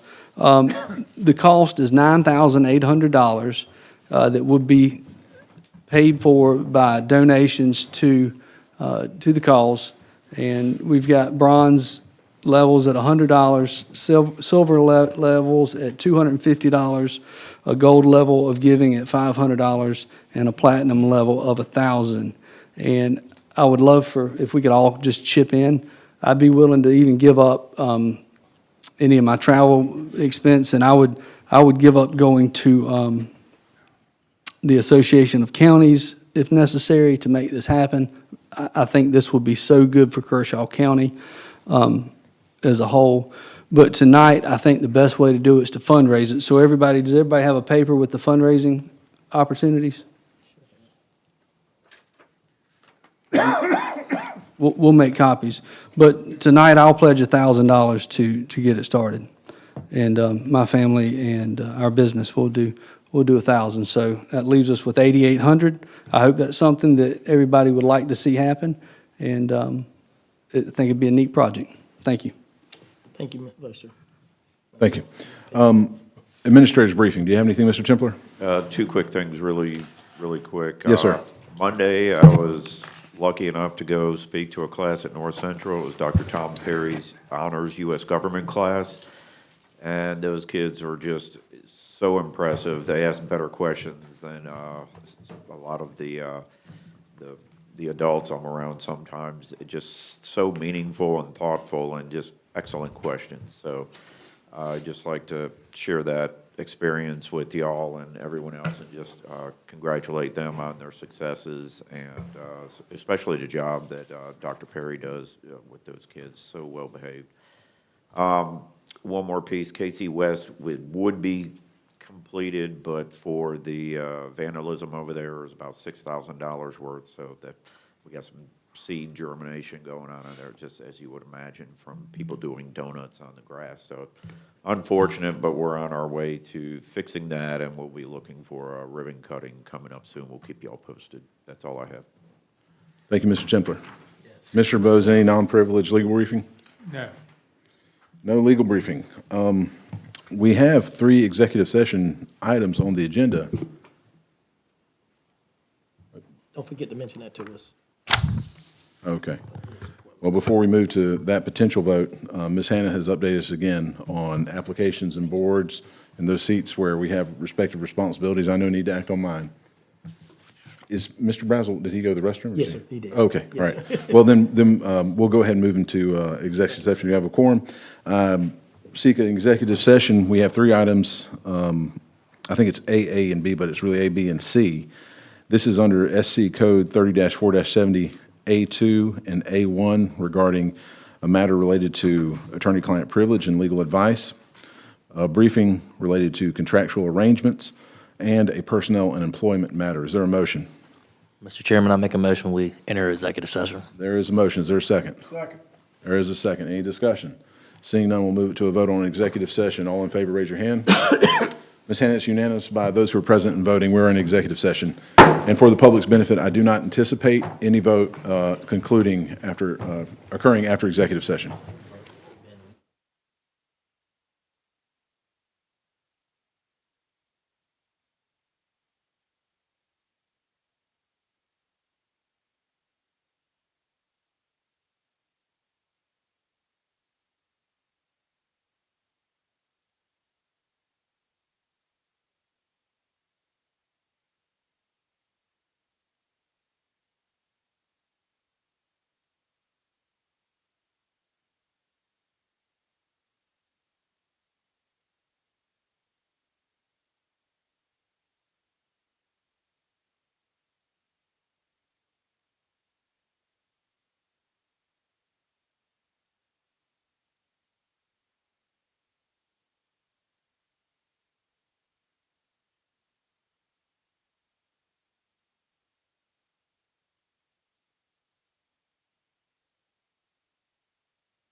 Give me one Need more. one more.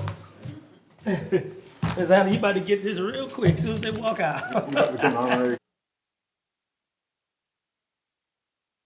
Here he goes right there. Seek a motion to Make a adjourn. motion to come out of executive session. Last 1 minute. So motion to come out of executive session. You got Make a a motion, is there a second? Second. You got a second, any discussion on that?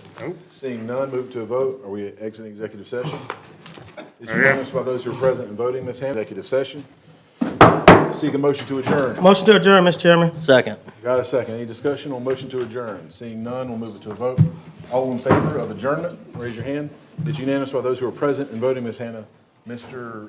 Brazel and Mr. Jones are absent at the moment. So that's 5-0 We are adjourned. at 20.